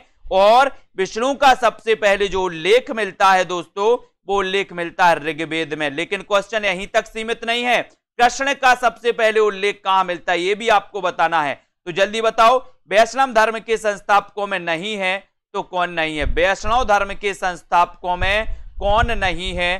प्रश्न क्रमांक 32 का आंसर बताना है। वैष्णव संप्रदाय। आपको यहां पर प्रश्न क्रमांक 32 का आंसर बताना है। और 32 में आपका राइट आंसर दोस्तों, आपको पता है वैष्णव धर्म के संस्थापकों में रामानुजाचार्य हैं, है ना। इन्होंने श्री संप्रदाय की स्थापना की थी। विशिष्ट द्वैतवाद की प्रवर्तक माने जाते हैं। मध्वाचार्य की बात करें तो ये द्वैतवाद के दोस्तों प्रवर्तक माने जाते हैं। निम्बार्क की बात करें तो ये द्वैतवाद के माने जाते हैं। और द्वैतवाद यानी कि उसे सनक संप्रदाय भी कहा जाता है। और यही सनक संप्रदाय आपकी टीजीटी में पूछा था कि सनक संप्रदाय के प्रवर्तक कौन है, तो मैंने आपको बताया था कि निंबू देत देत थक गए पड़ोसी को, देत देत से द्वैत निम्बार्क। अब निंबू अगर पड़ोसी को नहीं दोगे तो पड़ोसी सनक जाएगा तो सनक संप्रदाय। निम्बार्क याद कर लेना। भक्ति आंदोलन का सूत्रपात उत्तर भारत में ना होकर दक्षिण भारत में हुआ था, इसके मूल कारण में कौन सा कथन सत्य है, बताइए। प्रश्न क्रमांक 33 है। अच्छा क्वेश्चन है, सभी लोग बताएंगे। फ्रीडम जी बताइए 33 का आंसर। लाइक कर दीजिए अपने मित्रों तक और शेयर जरूर कर दें। और नीचे लिंक दी है हिंदी साहित्य के ऐप की, तो ऐप डाउनलोड कर लें। 33 का आंसर आपको चयन करना है और आपका उत्तर जा रहा है कि सर यहां पर दक्षिण भारत पूर्णतः क्या था, निरापद था। तो 1 नंबर आपका सही हो जाएगा। ये नंबर आपका राइट आंसर है। बहुत बढ़िया आंसर, ठीक है, वेरी गुड आंसर। ये कथन सत्य है। 1 नंबर आपका वेरी गुड। अद्वैत दर्शन या अद्वैतवाद के प्रवर्तक कौन है, प्रश्न क्रमांक 34। अद्वैतवाद के प्रवर्तक कौन माने जाते हैं, ये आपको बताना है। उत्तर क्या हो जाएगा, 34 का आंसर। लाइक करना है, मित्रों को शेयर करना है। सेल्फ स्टडी क्लासेस ऐप को दोस्तों डाउनलोड कर लेना है और इस सीरीज से आपको जुड़े रहना है ना। आपको चयन करना है यहां पर अद्वैतवाद के प्रवर्तक कौन है। तो अपन ने पढ़ा था कि सर शंकर क्या है, अद्वितीय हैं कि नहीं, अद्वितीय हैं, ठीक है, अद्वितीय हैं। तो अद्वितीय से क्या हो जाएगा, अद्वैतवाद। और अद्वैतवाद के दोस्तों आचार्य शंकराचार्य माने जाते हैं, यानी कि आपका यहां पर डी नंबर। अद्वैतवाद का पूछा है, अद्वैतवाद के शंकराचार्य। बहुत बढ़िया। सूची 1 से सूची 2 को मिलान करिए। यहां पर आपसे दिया है शुद्धाद्वैतवाद के प्रवर्तक कौन है, ये आपको बताना। अद्वैतवाद के कौन है, विशिष्टाद्वैतवाद के कौन, द्वैतवाद के कौन है, क्वेश्चन पूछा ही जाता है। तो आपको पता होगा कि शुद्धाद्वैतवाद के वल्लभाचार्य बिल्कुल सही है, अद्वैतवाद के शंकराचार्य ये भी बिल्कुल सही है, विशिष्टाद्वैतवाद के रामानुजाचार्य ये भी सही है, और द्वैतवाद के मध्वाचार्य बिल्कुल सही दिया है। बोले सर शुद्धाद्वैतवाद, शुद्ध बल से वल्लभाचार्य, अद्वैत अद्वितीय कौन है, शंकर तो शंकराचार्य, विशिष्ट कौन है, राम तो रामानुजाचार्य, द्वैतवाद मध्वाचार्य, ठीक है। यहां से क्वेश्चन आता है अद्वैतवाद के प्रवर्तक आचार्य शंकर को कुछ पुराण पंथियों ने प्रच्छन्न बौद्ध कहा था, क्यों कहा था, 36 का आंसर बताइए। उत्तर क्या हो जाएगा उसमें सभी लोग बताएंगे। प्रश्न क्रमांक 36 का आंसर, अद्वैतवाद के प्रवर्तक आचार्य शंकर को कुछ पुराण पंथियों ने प्रच्छन्न बौद्ध कहा था, क्यों कहा था, ये क्वेश्चन आपको बताना है। 36 का आंसर आपको चयन करना है और बहुत ही बढ़िया है दोस्तों, बताएं 36 का आंसर और लाइक करना है अपने मित्रों तक, शेयर कर देना है दोस्तों।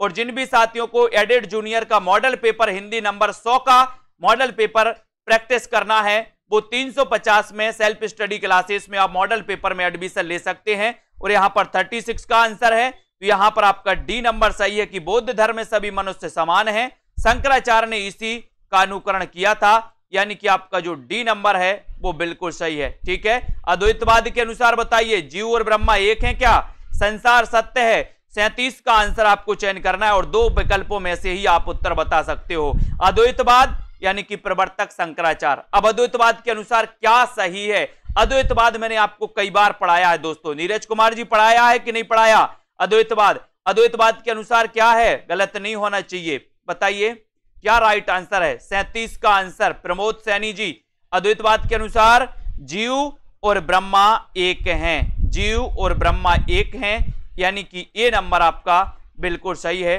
ये नंबर आपका राइट आंसर हो जाएगा। उसके बाद थोड़ा सा आते हैं यहां वहां देखते हैं और पूछते हैं कि भक्ति आंदोलन को दक्षिण से उत्तर भारत लाने का श्रेय किसको है। एक नॉर्मल क्वेश्चन आपसे पूछ लिया गया जो कि आपको बहुत अच्छे से पता है, दक्षिण भारत से उत्तर भारत लाने का श्रेय किसे है, ये आपको बताना है। सभी लोग बताएंगे उत्तर क्या हो जाएगा। प्रश्न क्रमांक 38 में आपको चयन करना है और 38 में भक्ति आंदोलन को दक्षिण से उत्तर भारत लाने का श्रेय किसको है, उत्तर क्या हो जाएगा। यहां पर सभी को पता है कि सर संत रामानंद लाए थे, 12 शिष्य थे इनके, है ना। 12 शिष्यों में एक कबीरदास भी थे, ठीक है, कबीरदास भी थे। रामानंद दोस्तों सगुण पंथी थे, जबकि कबीर जो थे निर्गुण पंथी थे। यानी कि रामानंद सगुण थे और सगुण भक्ति धारा के इस रामानंद के शिष्यों में दोस्तों निर्गुण पंथी भी थे, है ना। हरिदासी संप्रदाय के प्रवर्तक कौन है? हरिदासी संप्रदाय, बहुत बढ़िया क्वेश्चन आपसे पूछा गया है। कौन कौन सही उत्तर बताएगा और इस हरिदासी संप्रदाय को और किस नाम से जाना जाता है, ये भी क्वेश्चन आपको बताना है।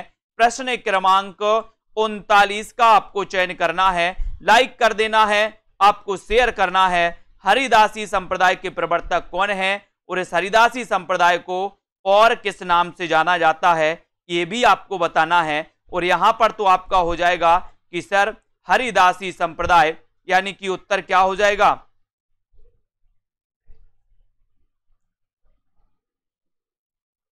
सभी लोग बताएंगे।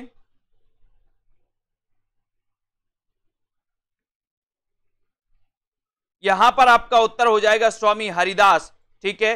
ये हरिदासी संप्रदाय के प्रवर्तक माने जाते हैं दोस्तों, इनको अपन को याद करना है। कुछ विद्वान हित हरिवंश को भी मानते हैं, लेकिन इनके नाम पर स्वामी हरिदास के नाम पर ये हरिदासी संप्रदाय पड़ा था, है ना। यहां पर आपका उत्तर 1 नंबर बिल्कुल सही हो जाता है। अगला क्वेश्चन है, वैष्णव धर्म के 4 प्रमुख आचार्यों में से किसने अपने सिद्धांतों में भक्ति और ज्ञान का समुच्चय माना है? बताएं। प्रश्न क्रमांक 40 का आंसर आपको चयन करना है। और यहां पर बहुत बढ़िया आंसर आया है कि सर इसे टट्टी संप्रदाय भी कहा जाता है और इसे सखी संप्रदाय भी कहा जाता है, ठीक है। वैष्णव धर्म के 4 प्रमुख आचार्यों में से किसने अपने सिद्धांतों में भक्ति और ज्ञान का समुच्चय माना है? तो बताइए। प्रश्न क्रमांक 40 का राइट आंसर आपको चयन करना है, लाइक करना है अपने मित्रों तक और सेल्फ स्टडी क्लासेस ऐप को डाउनलोड करना है। यहां पर तो आपका रामानुज बिल्कुल सही हो जाएगा। रामानुजाचार्य जो कि श्री संप्रदाय के प्रवर्तक हैं, अद्वैतवाद के प्रवर्तक हैं। रामानुजाचार्य की परंपरा में भी रामानंद हुए दोस्तों, है ना। और रामानंद के बाद तुलसी, कबीर आदि बहुत सारे हुए हैं। तो ये आपका 1 नंबर आपको याद रखना, रामानुज। भक्ति और ज्ञान की पृष्ठभूमि में रामावत संप्रदाय का प्रवर्तन किसने किया? ये रामावत संप्रदाय आपको पता है, बहुत अच्छे से आप जानते हो रामावत संप्रदाय को। सभी लोग बताएंगे और एक बार लाइक करके शेयर जरूर कर दीजिए सभी साथी। मजा आ रहा हो आपको अगर, तो 41 में आपको रामावत संप्रदाय पूछा गया और रामावत में आपने बता दिया कि सर बी नंबर लगा दो, रामानंद लगा दो, कोई हर्जा नहीं है। वारकरी संप्रदाय पूछा गया, इसके प्रवर्तक कौन है?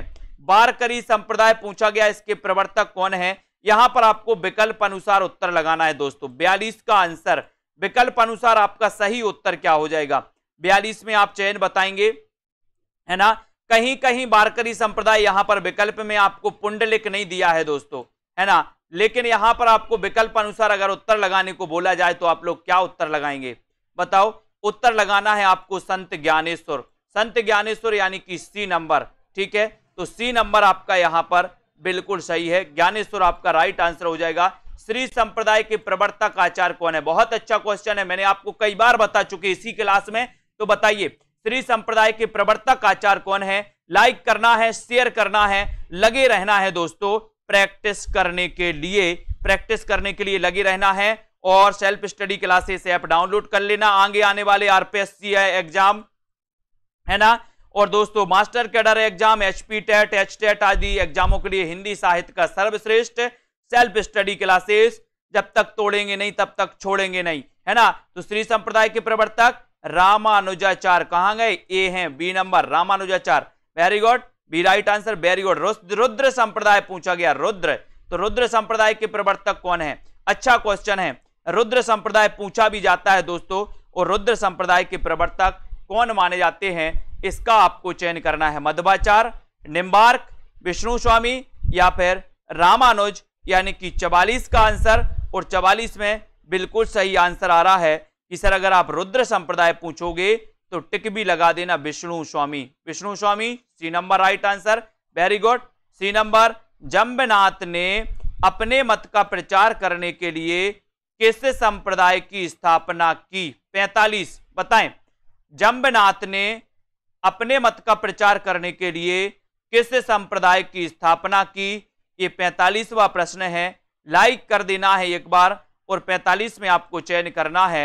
और सीधा आंसर जा रहा है कि सर विश्व में जंभ जाओ, बिश्नोई संप्रदाय। बिश्नोई संप्रदाय के प्रवर्तक कौन है? जंभनाथ। विश्व में जंभ जाओ, जंभ जाओ तो जंभ से जंभनाथ और बिश्नोई से डी नंबर, इनको याद करोगे। अनंतानंद, कबीर, सुखा, सुरसुरा, पद्मावती, नरहरि, पीपा, भावानंद, रैदास, धन्ना सेन, सुरसरी और घरहरि, है ना, ये रामानंद के शिष्यों की यह सूची किस काव्य ग्रंथ में है? ये सूची किस काव्य ग्रंथ में है बताइए? अनंतानंद, कबीर, सुखा, सुरसरा, अलग अलग प्रकार से रामानंद के शिष्यों का वर्णन किया है। रामकुमार वर्मा कुछ अलग मानते हैं, भक्तमाल में कुछ अलग दिया है। यहां पर आपका 46 का आंसर आपसे पूछा गया है, 46 में आपका राइट आंसर बताना है और उत्तर आपका क्या हो जाएगा? उत्तर हो जाएगा भक्तमाल। भक्तमाल पूछा, वेरी गुड।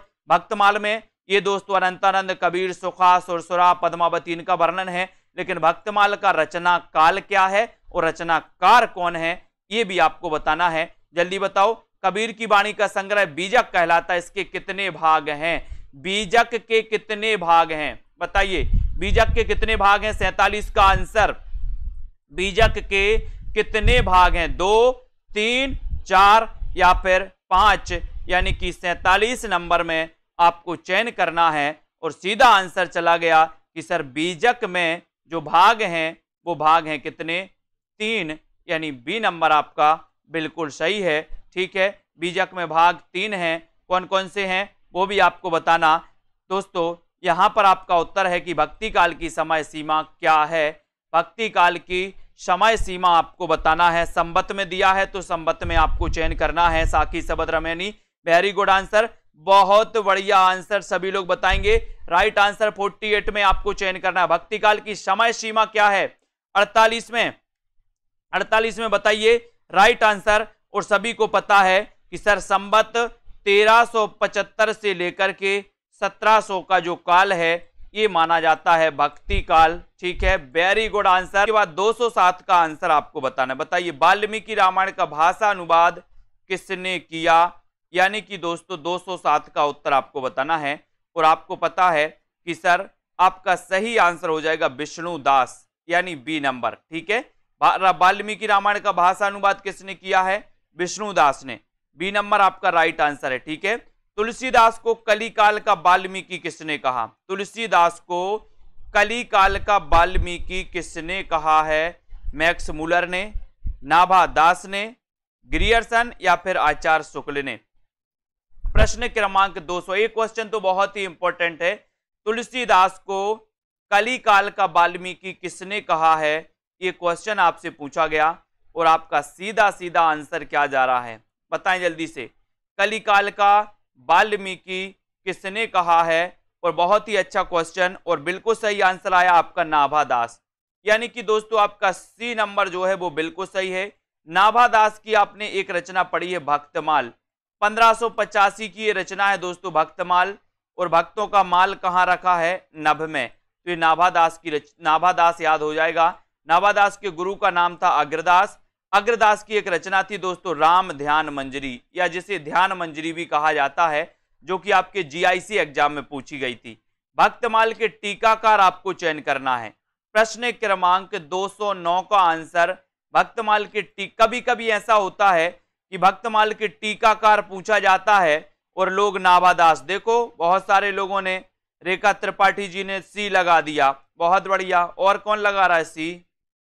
ज्ञानेश जी ने भी सी लगा दिया, अनीता रानी ने भी सी लगा दिया, संध्या जी ने भी सी लगा दिया, बहुत बढ़िया बहुत बढ़िया, धन्यवाद।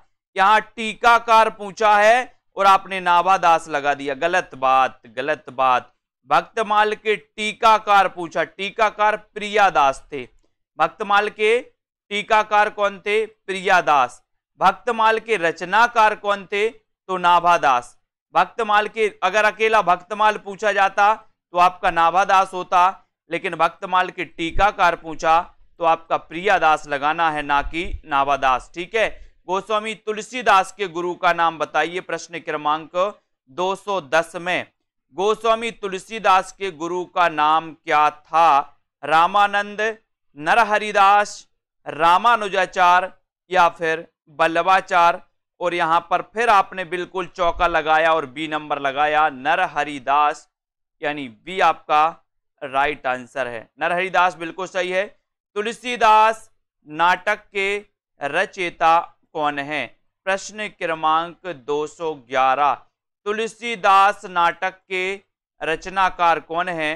प्रश्न क्रमांक 211 में आपको बताना है तुलसीदास नाटक के रचनाकार कौन है। और आपका सीधा आंसर जा रहा है कि सर तुलसीदास एक नाटक है। और ये नाटक किसका है? बताइए किसका है प्रश्न क्रमांक 211 में। और 211 में आपका उत्तर हो जाएगा सी नंबर, यानी कि जगन्नाथ प्रसाद चतुर्वेदी। सी आपका बिल्कुल सही है। ये तुलसीदास नाटक है। ठीक है। तुलसी चरित के रचनाकार कौन है? अच्छा क्वेश्चन है। 212 तुलसी चरित ये किसकी रचना है? ये आपको बताना है। सभी साथी बताएंगे और सेल्फ स्टडी क्लासेस ऐप को डाउनलोड कर ले सभी साथी, है ना। और दोस्तों बढ़िया तरीके से आपको बताना है तुलसी चरित के रचनाकार कौन है। एक अच्छा क्वेश्चन आपसे पूछा गया, सभी लोग लाइक कर दो एक बार। तुलसी चरित के रचनाकार। और 212 में आपका उत्तर है, कई बार अपन ने पढ़ा है कि सर तुलसी चरित ये रघुबर दास की रचना है, यानी कि आपका जो उत्तर है डी नंबर, ये डी नंबर बिल्कुल सही है। ठीक है। तुलसीदास को बुद्ध देव के बाद सबसे बड़ा लोक नायक किसने कहा है? 213 तुलसीदास को बुद्ध देव के बाद सबसे बड़ा लोक नायक किसने कहा है? ये आपसे क्वेश्चन पूछा गया और क्वेश्चन बहुत अच्छा है।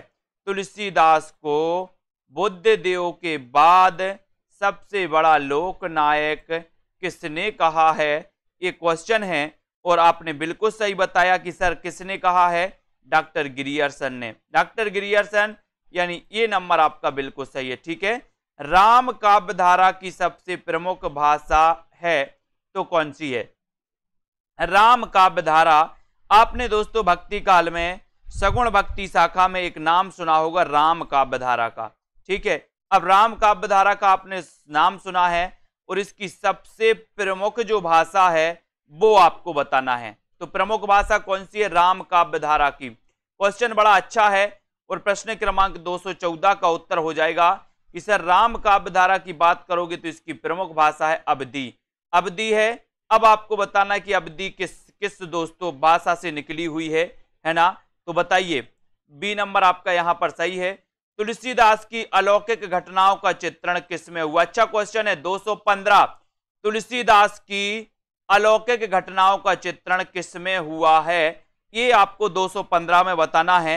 लाइक करना है, शेयर कर देना है अपने मित्रों तक। और तुलसीदास की अलौकिक घटनाओं का चित्रण किसमें हुआ है ये आपको बताना है। सभी लोग लाइक कर दें और अपने मित्रों तक शेयर कर दें साथियों, और बढ़ते रहें आगे इसी प्रकार से। तुलसीदास की अलौकिक घटनाओं का चित्रण किसमें हुआ है ये आपसे क्वेश्चन पूछा गया प्रश्न क्रमांक 215 में, है ना। और 215 का आपका उत्तर है कि सर ये जो है ये गोसाई चरित। गोसाई चरित के रचनाकार कौन है ये भी बताना है। तुलसी चरित में नहीं, गोसाई चरित में। गोसाई चरित के रचनाकार कौन है जल्दी से बताओ। गोसाई चरित के रचनाकार कौन है ये भी बताना। हरिओम जी, तुलसीदास को चलता फिरता तुलसी तरु किसने कहा है? तुलसीदास को चलता फिरता तुलसी तरु किसने कहा था? प्रश्न क्रमांक 216 में आपको बताने। तुलसीदास जी हैं दोस्तों, इनके बारे में आपको चलता फिरता तुलसी तरु इनके लिए किसने कहा है ये आप लोग बताएंगे प्रश्न क्रमांक 216 में। और बेणी माधव दास की रचना है गोसाई चरित। बिल्कुल सही है, तुलसीदास के शिष्य थे दोस्तों। और 216 में आपका राइट आंसर हो जाएगा कि सर इन्हें कहा है किसने? मधुसूदन सरस्वती ने। डी नंबर आपका सही है, चलता फिरता तुलसी तरु मधुसूदन सरस्वती, यानी डी आपका राइट आंसर। तुलसीदास जी विद्यमान थे दोस्तों कौन सी शताब्दी में? 13वीं, 14वीं, 15वीं या फिर 16वीं? जल्दी से बताएं और एक बार जल्दी से लाइक जरूर कर दें। जल्दी से आपको बताना है कि तुलसीदास विद्यमान थे तो किस शताब्दी में विद्यमान थे? और बिल्कुल सही आंसर है सर 16वीं शताब्दी, यानी डी नंबर आपका सही है। ठीक है। प्रश्न क्रमांक 270 में डी आपका राइट आंसर है। वेरी गुड, 16वीं शताब्दी। तुलसी की माता का नाम क्या था? तुलसी का माता का नाम बताना है। गोद लिए हुलसी फिरे तुलसी सौ सुत होए, ये पंक्ति किसकी है ये भी बता दो। गोद लिए हुलसी फिरे तुलसी सौ सुत होए, और तुलसीदास की माता का नाम क्या था? प्रश्न क्रमांक 218 है, और 218 में तुलसी की माता का नाम पूछा तो आपको पता है तुलसी की माता का नाम हुलसी था। ये नंबर आपका सही है। तुलसीदास के कितने ग्रंथ प्रमाणिक माने गए दोस्तों? 219। तुलसीदास के कितने ग्रंथ प्रमाणिक माने गए? 219 में आपको बताना है। जब तक मैं 12 का चक्कर आपको बता दूं, आलबार भक्तों की संख्या 12, साकेत में सर्ग कितने हैं? 12, ठीक है। भारत भारती का रचना काल क्या है? 1912। तुलसीदास के प्रमाणिक ग्रंथों की संख्या कितनी है? 12। रामानंद के शिष्यों की संख्या कितनी है? 12। देखो 12 की लाइन लगी है सर, ठीक है। तुलसीदास के ग्रंथों के प्रमाणिक माने गए कितने? 12, यानी बी नंबर आपका 12 है, बिल्कुल सही हो जाएगा, ठीक है। इसको याद रख लेना। रामविलास शर्मा का जन्म भी कब हुआ दोस्तों?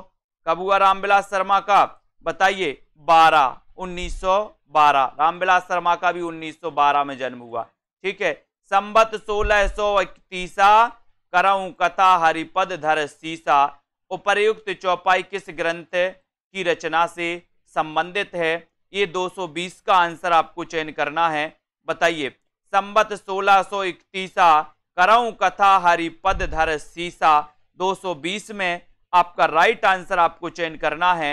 और ये जो पंक्ति कही गई है दोस्तों, ये किस ग्रंथ से संबंधित है? तब आपका राइट आंसर हो जाएगा रामचरितमानस से, यानी कि आपका सी नंबर। रामचरितमानस का रचना काल क्या है?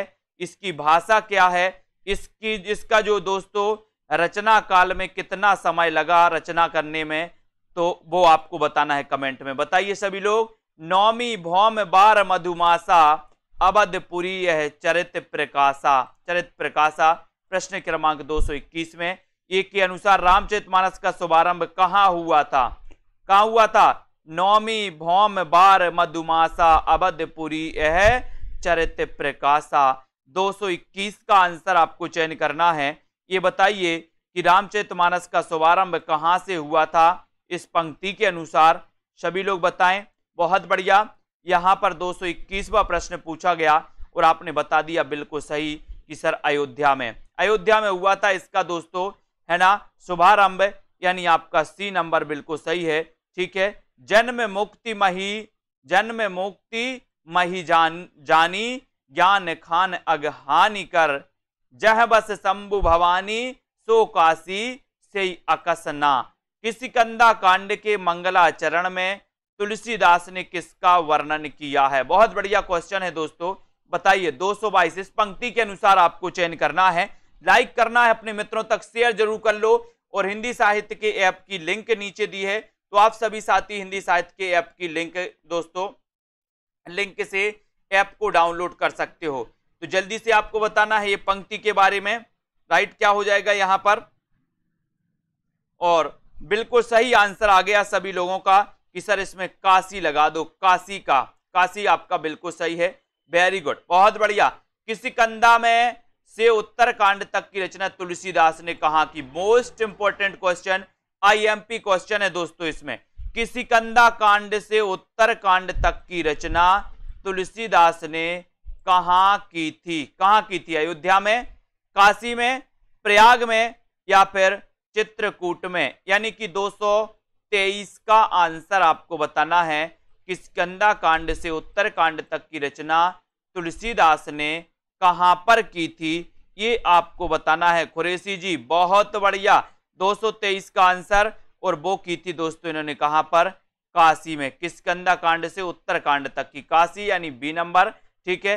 तुलसीदास ने रामचरितमानस की रचना आरंभ की थी, कब की थी आरंभ? बताइए। 224 का आंसर बताना है। इन्होंने रामचरितमानस की रचना कब आरंभ की थी? 224 का आंसर। बहुत ही अच्छा क्वेश्चन आपसे पूछा गया है दोस्तों।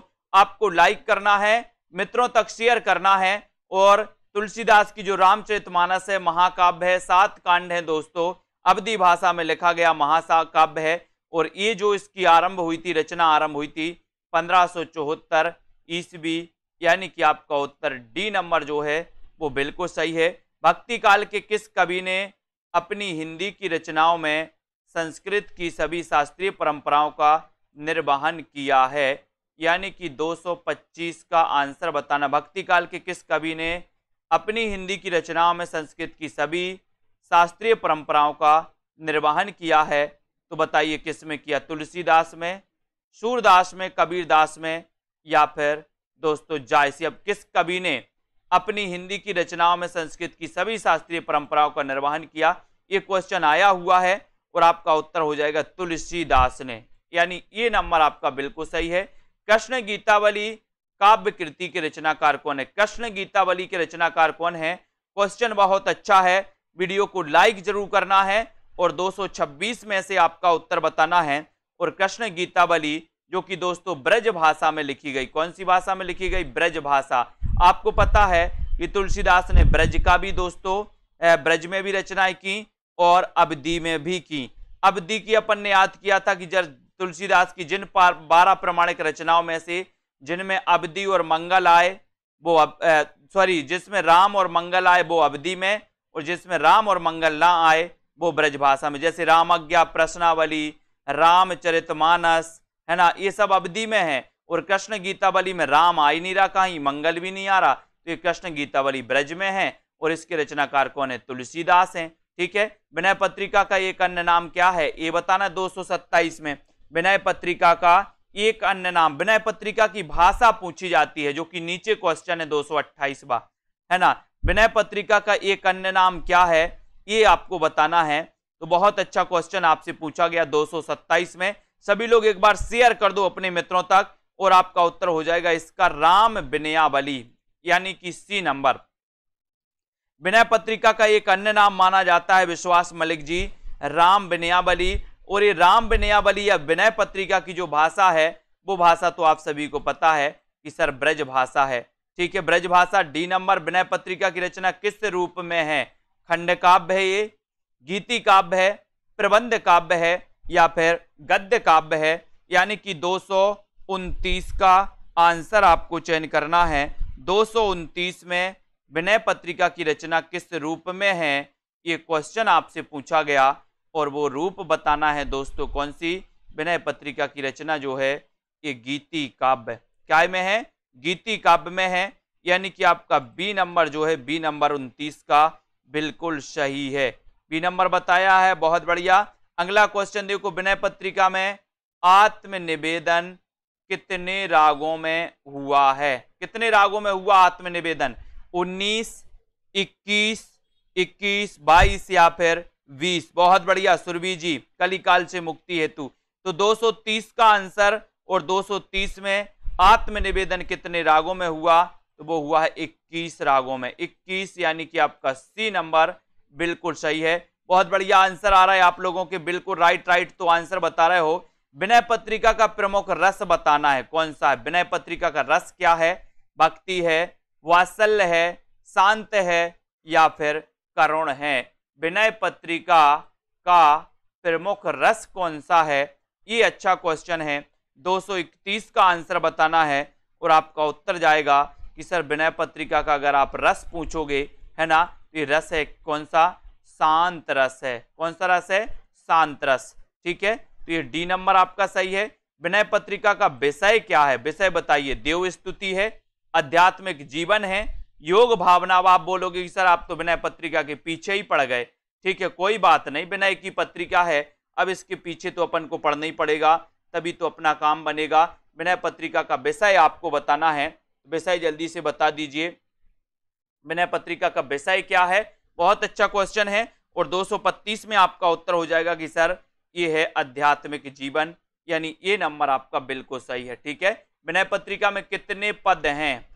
विनय पत्रिका में कितने पद हैं? 233, 280, 380, 180 या फिर 480?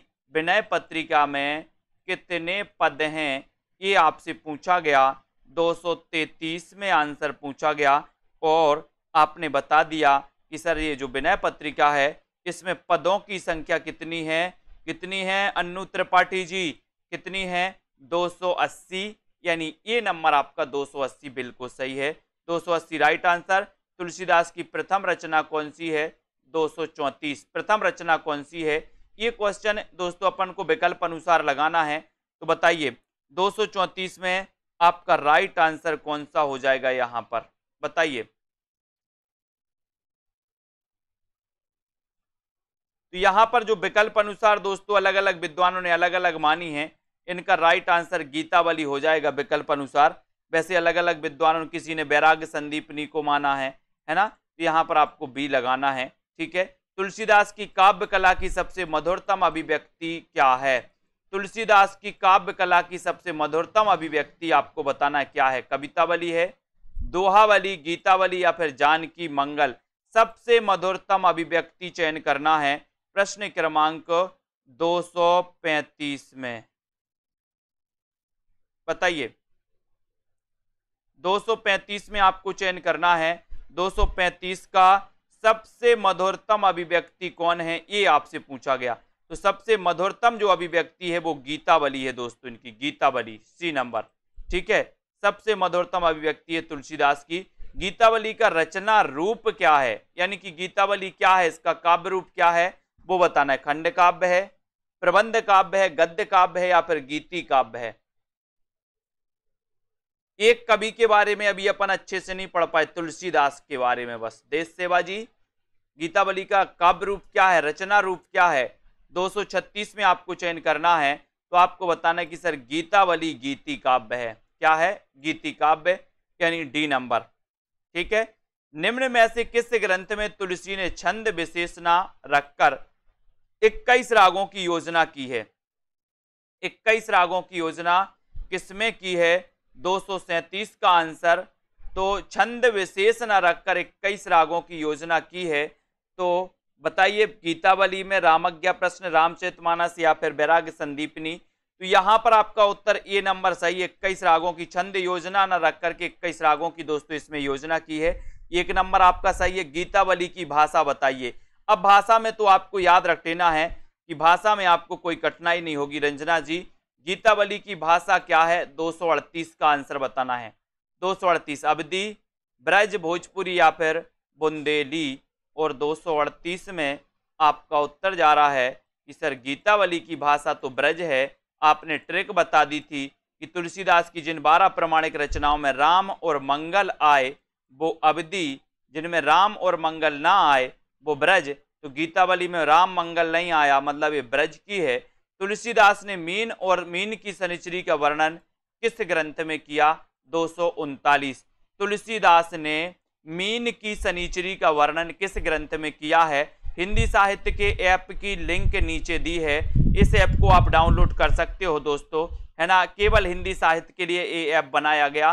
बाकी सेल्फ स्टडी क्लासेस ऐप से तो आप जुड़े होंगे, उससे आप जुड़े रहें, है ना। और जिन भी साथियों को जूनियर सुपर टेट हिंदी के लिए मॉडल पेपर लेना है वो मॉडल पेपर ले सकते हैं 350 में। क्रश कोर्स लेना है वो ले सकते हैं 599 में, ठीक है। तो तुलसीदास ने मीन की शनिचरी का वर्णन किस ग्रंथ में किया? 239 का आंसर है। और 239 में आपका उत्तर हो जाएगा कवितावली में। एक क्वेश्चन याद रख लेना, मीन की शनिचरी का वर्णन किया है कवितावली में। बहुत ही आईएमपी क्वेश्चन है ना। तुलसीदास ने मीन की शनिचरी का वर्णन, शनिचरी यानी शनिचर, शनिचर आता ना एक दिन, बोले शनिचर को हम कविता गाते हैं, कविता। तो शनिचर याद रख लेना। कवितावली में कितनी कविताएं हैं बताओ? कवितावली में कितनी कविताएं हैं? 240 का आंसर। और 240 में आपका उत्तर जा रहा है कि सर कवितावली की बात करो तो कवितावली में कितनी कविताएं हैं ये पूछा गया है। और आपका सीधा आंसर जा रहा है कि ये जो है ये हैं 325। कितनी है कवितावली में कविताएं? 325 कविताएं हैं, ठीक है। बहुत बढ़िया आंसर। अब यहां पर आ जाते हैं, कवितावली को कवित्त रामायण भी कहा जाता है। क्यों कहा जाता है इसे कवित्त रामायण? बताइए, इसे कवित्त रामायण क्यों कहा जाता है कवितावली को? 241 का आंसर बताना है, लाइक करना है, मित्रों तक शेयर करना है वीडियो को दोस्तों, ठीक है। कवितावली को कवित्त रामायण भी कहा जाता है क्योंकि इसमें राम कथा 7 कांडों में वर्णित है। इसमें राम और सीता की वंदना माधुर भाव से की गई है। इसमें भगवान राम की स्तुति और वंदना दास स्वभाव से की गई, या फिर कवितावली मुक्तक काव्य है और इसकी भाषा, इसकी सभी कविताएं राममय हैं। तो 241 में आपका उत्तर है कि सर इसमें राम कथा 7 कांडों में वर्णित है, ये कवित्त रामायण है। ये नंबर आपका यहाँ पर सही हो जाएगा। 1 नंबर आपका राइट आंसर है। कवितावली में कितने प्रकार के छंदों का प्रयोग हुआ है? बहुत अच्छा क्वेश्चन है। 242 में, 242 का बताइए। पीडीएफ दोस्तों, पीडीएफ आपके लिए परचेस करनी पड़ेगी ऐप में जाकर के। निचोड़ क्लास की पीडीएफ, हिंदी साहित्य का पूरा निचोड़ की पीडीएफ जो है आपके लिए 999 रुपए की है दोस्तों। ये पीडीएफ निचोड़, हिंदी साहित्य का पूरा निचोड़ है, ये पीडीएफ आपको 999 रुपए में रखी गई है। तो आप ऐप डाउनलोड कर लें सेल्फ स्टडी क्लासेस में, अगर आपको पीडीएफ परचेस करनी है तो। कवितावली में कितने प्रकार के छंदों का प्रयोग हुआ है? 242 का आंसर। और 242 में 4 प्रकार की, कितने प्रकार की? 4, यानी आपका सी नंबर बिल्कुल सही है। अगले क्वेश्चन की ओर जाते हैं। अगला क्वेश्चन आपको है, कवितावली के किस कांड में एक ही छंद है? बहुत बढ़िया क्वेश्चन। कवितावली के किस कांड में एक ही छंद है? बाल कांड में, अयोध्या कांड में, सुंदर कांड में, या फिर किष्किंधा कांड में? 243 का आंसर बताना है, लाइक करना है सभी को।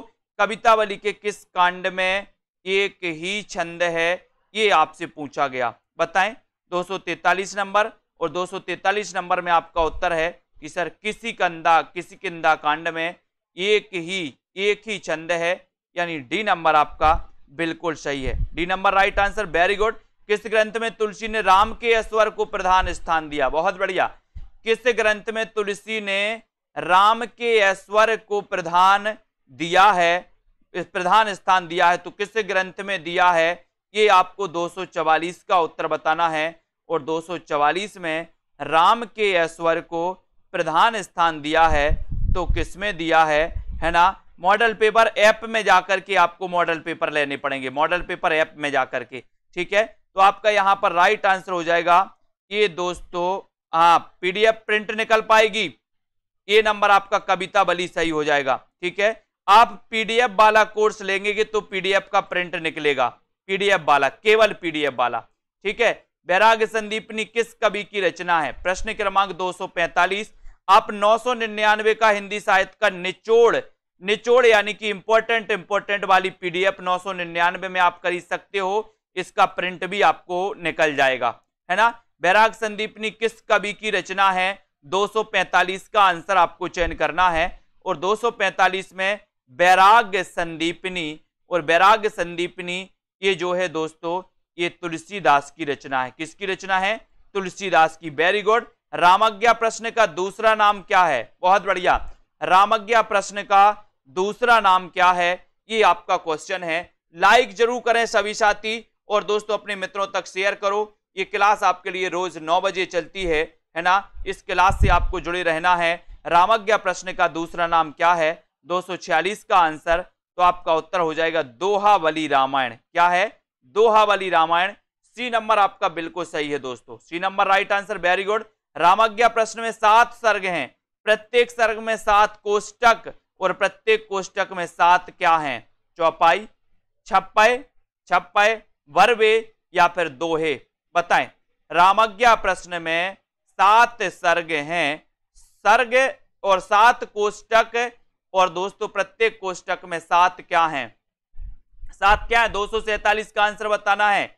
ओके आशा जी, बताइए। विद्या जी, पिंटू जी। प्रश्न क्रमांक 247, और 247 में आपका राइट आंसर है दोहे। क्या है? दोहे, यानी डी नंबर। रामज्ञा प्रश्न में 7 सर्ग हैं, प्रत्येक सर्ग में 7 कोष्टक, और प्रत्येक कोष्टक में 7 दोहे हैं, यानी डी नंबर आपका बिल्कुल सही रामज्ञा प्रश्न है। तुलसीदास की कुमार संभव से प्रभावित रचना कौन सी है? कुमार संभव से प्रभावित रचना कौन सी है तुलसीदास की? बताइए। जानकी मंगल, पार्वती मंगल, वैराग्य संदीपनी, या फिर विनय पत्रिका? तुलसीदास की कुमार संभव से प्रभावित रचना कौन सी है? प्रश्न क्रमांक 248, और 248 में तुलसीदास की कुमार संभव से प्रभावित जो रचना है वो रचना कौन सी है? कौन सी रचना है? पार्वती मंगल। ये पार्वती मंगल और जानकी मंगल, ये दो खंड काव्य हैं दोस्तों। ये दो खंड काव्य हैं किसके? तुलसीदास के। जानकी मंगल, पार्वती मंगल। अब मंगल आया तो भाषा तो अवधि होगी, है ना, लेकिन पूछा गया है कि तुलसीदास की कुमार संभव से प्रभावित रचना कौन सी है, तो आपको उत्तर लगाना पार्वती मंगल। ठीक है, बी नंबर सही है। तुलसीदास की कौन सी रचना वाल्मीकि रामायण पर आधारित है? कौन सी रचना वाल्मीकि रामायण पर आधारित है? बताइए 249 का आंसर। कौन सी रचना वाल्मीकि रामायण पर आधारित है? तो आपको बताना है उत्तर क्या है। उत्तर क्या है? संपूर्ण कोर्स में पीडीएफ ई बुक रहती है, पीडीएफ को पढ़ सकते हैं, पीडीएफ का प्रिंटर नहीं निकलता उसमें।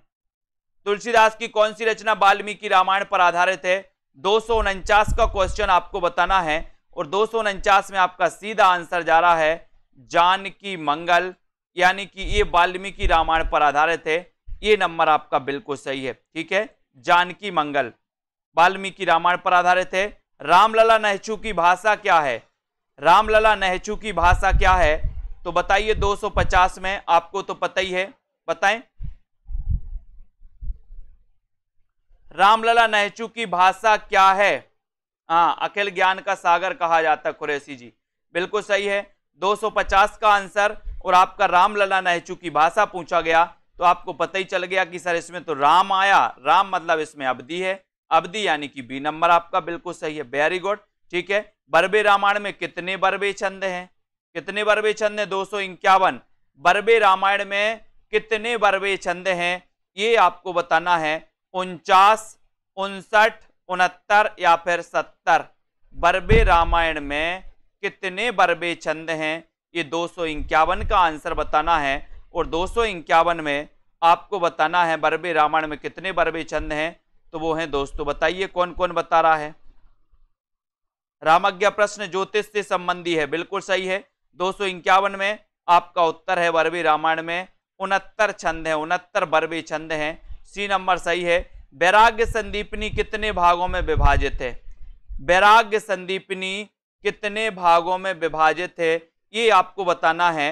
अगर आप चाहते हैं हिंदी साहित्य का इंपॉर्टेंट पढ़ना, यानी कि दोस्तों मात्र इंपॉर्टेंट पढ़ना है, वन लाइनर, तो आप दोस्तों हिंदी साहित्य का निचोड़ पीडीएफ भी परचेस कर सकते हैं, जिसकी प्राइस है 999। उसका प्रिंट भी आप निकाल सकते हैं आराम से।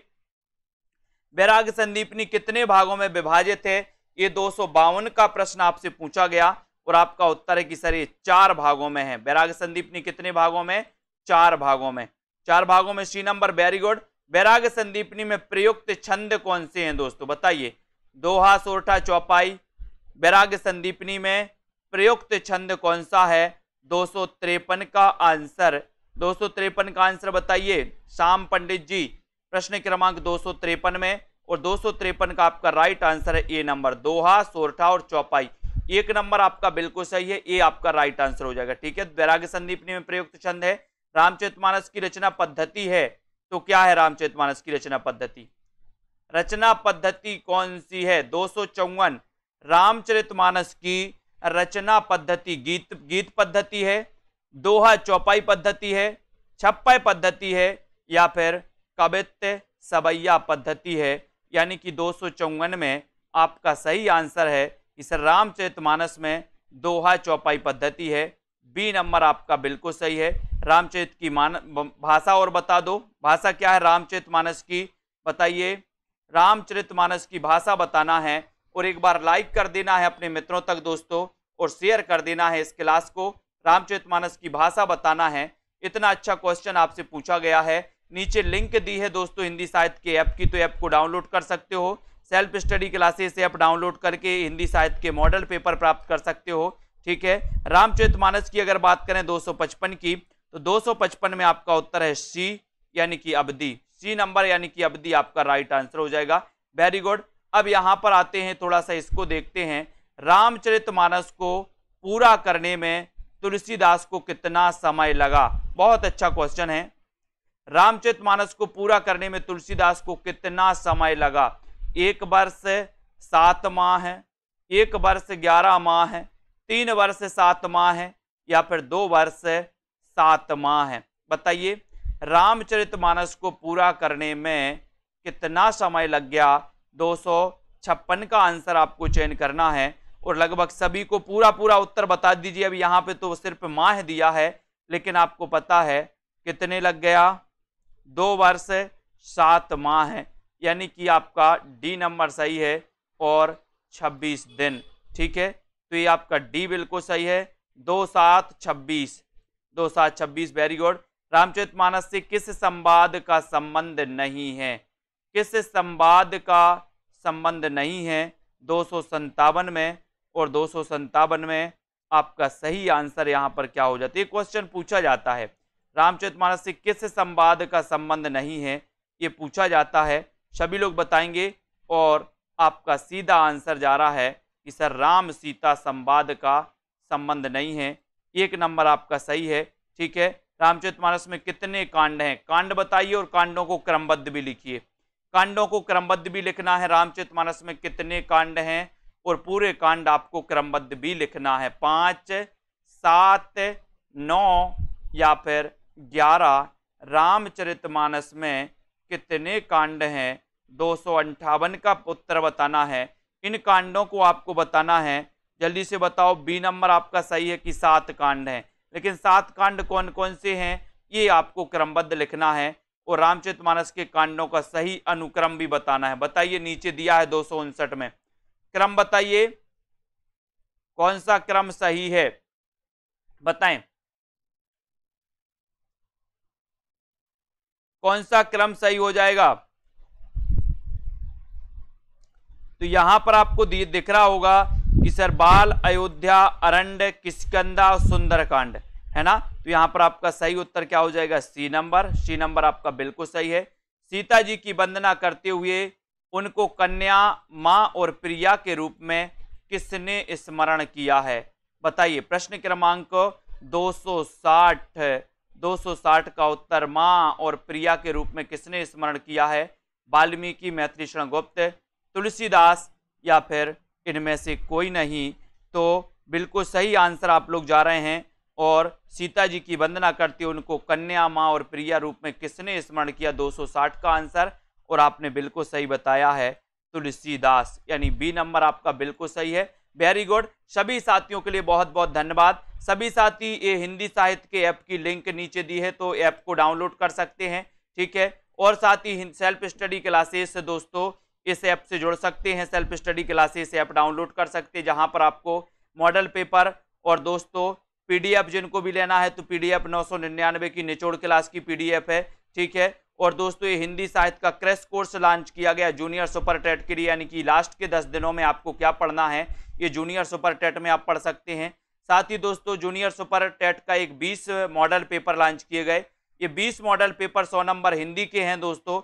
100 नंबर हिंदी की प्रैक्टिस आपको करना है, जिसमें हिंदी साहित्य प्लस व्याकरण रहेगा। ये जूनियर एडिट सुपर टेट के लिए आप पढ़ सकते हो। ठीक है, और एक हिंदी साहित्य का डेली टेस्ट सीरीज चल रहा है दोस्तों। अगर आप चाहते हैं कि हमें डेली टेस्ट लगाना है हिंदी साहित्य का, तो डेली टेस्ट सीरीज चल रही है 1 वर्ष तक। रोज सुबह 8 बजे ये टेस्ट दोस्तों आपके ऐप पर पहुंच जाता है। तो इस ऐप से आप लोग जुड़ सकते हैं, पढ़ सकते हैं, है ना। ये कोर्स मात्र 499 का है दोस्तों। 365 दिन रोज एक डेली टेस्ट आपको मिलेगा। आप टेस्ट कर सकते हैं, अनलिमिटेड बार उसको अटेंड भी कर सकते हैं। ठीक है, अजय शर्मा जी, सुषमा जी, अमिता जी, शांति जी, लवली, आशु जी, रोली सिंह जी, विद्या जी, सभी साथियों को, उदय जी, रातिका, प्रमोद जी, रेखा त्रिपाठी जी, अमन जी, रितिका जी, सभी साथियों को धन्यवाद।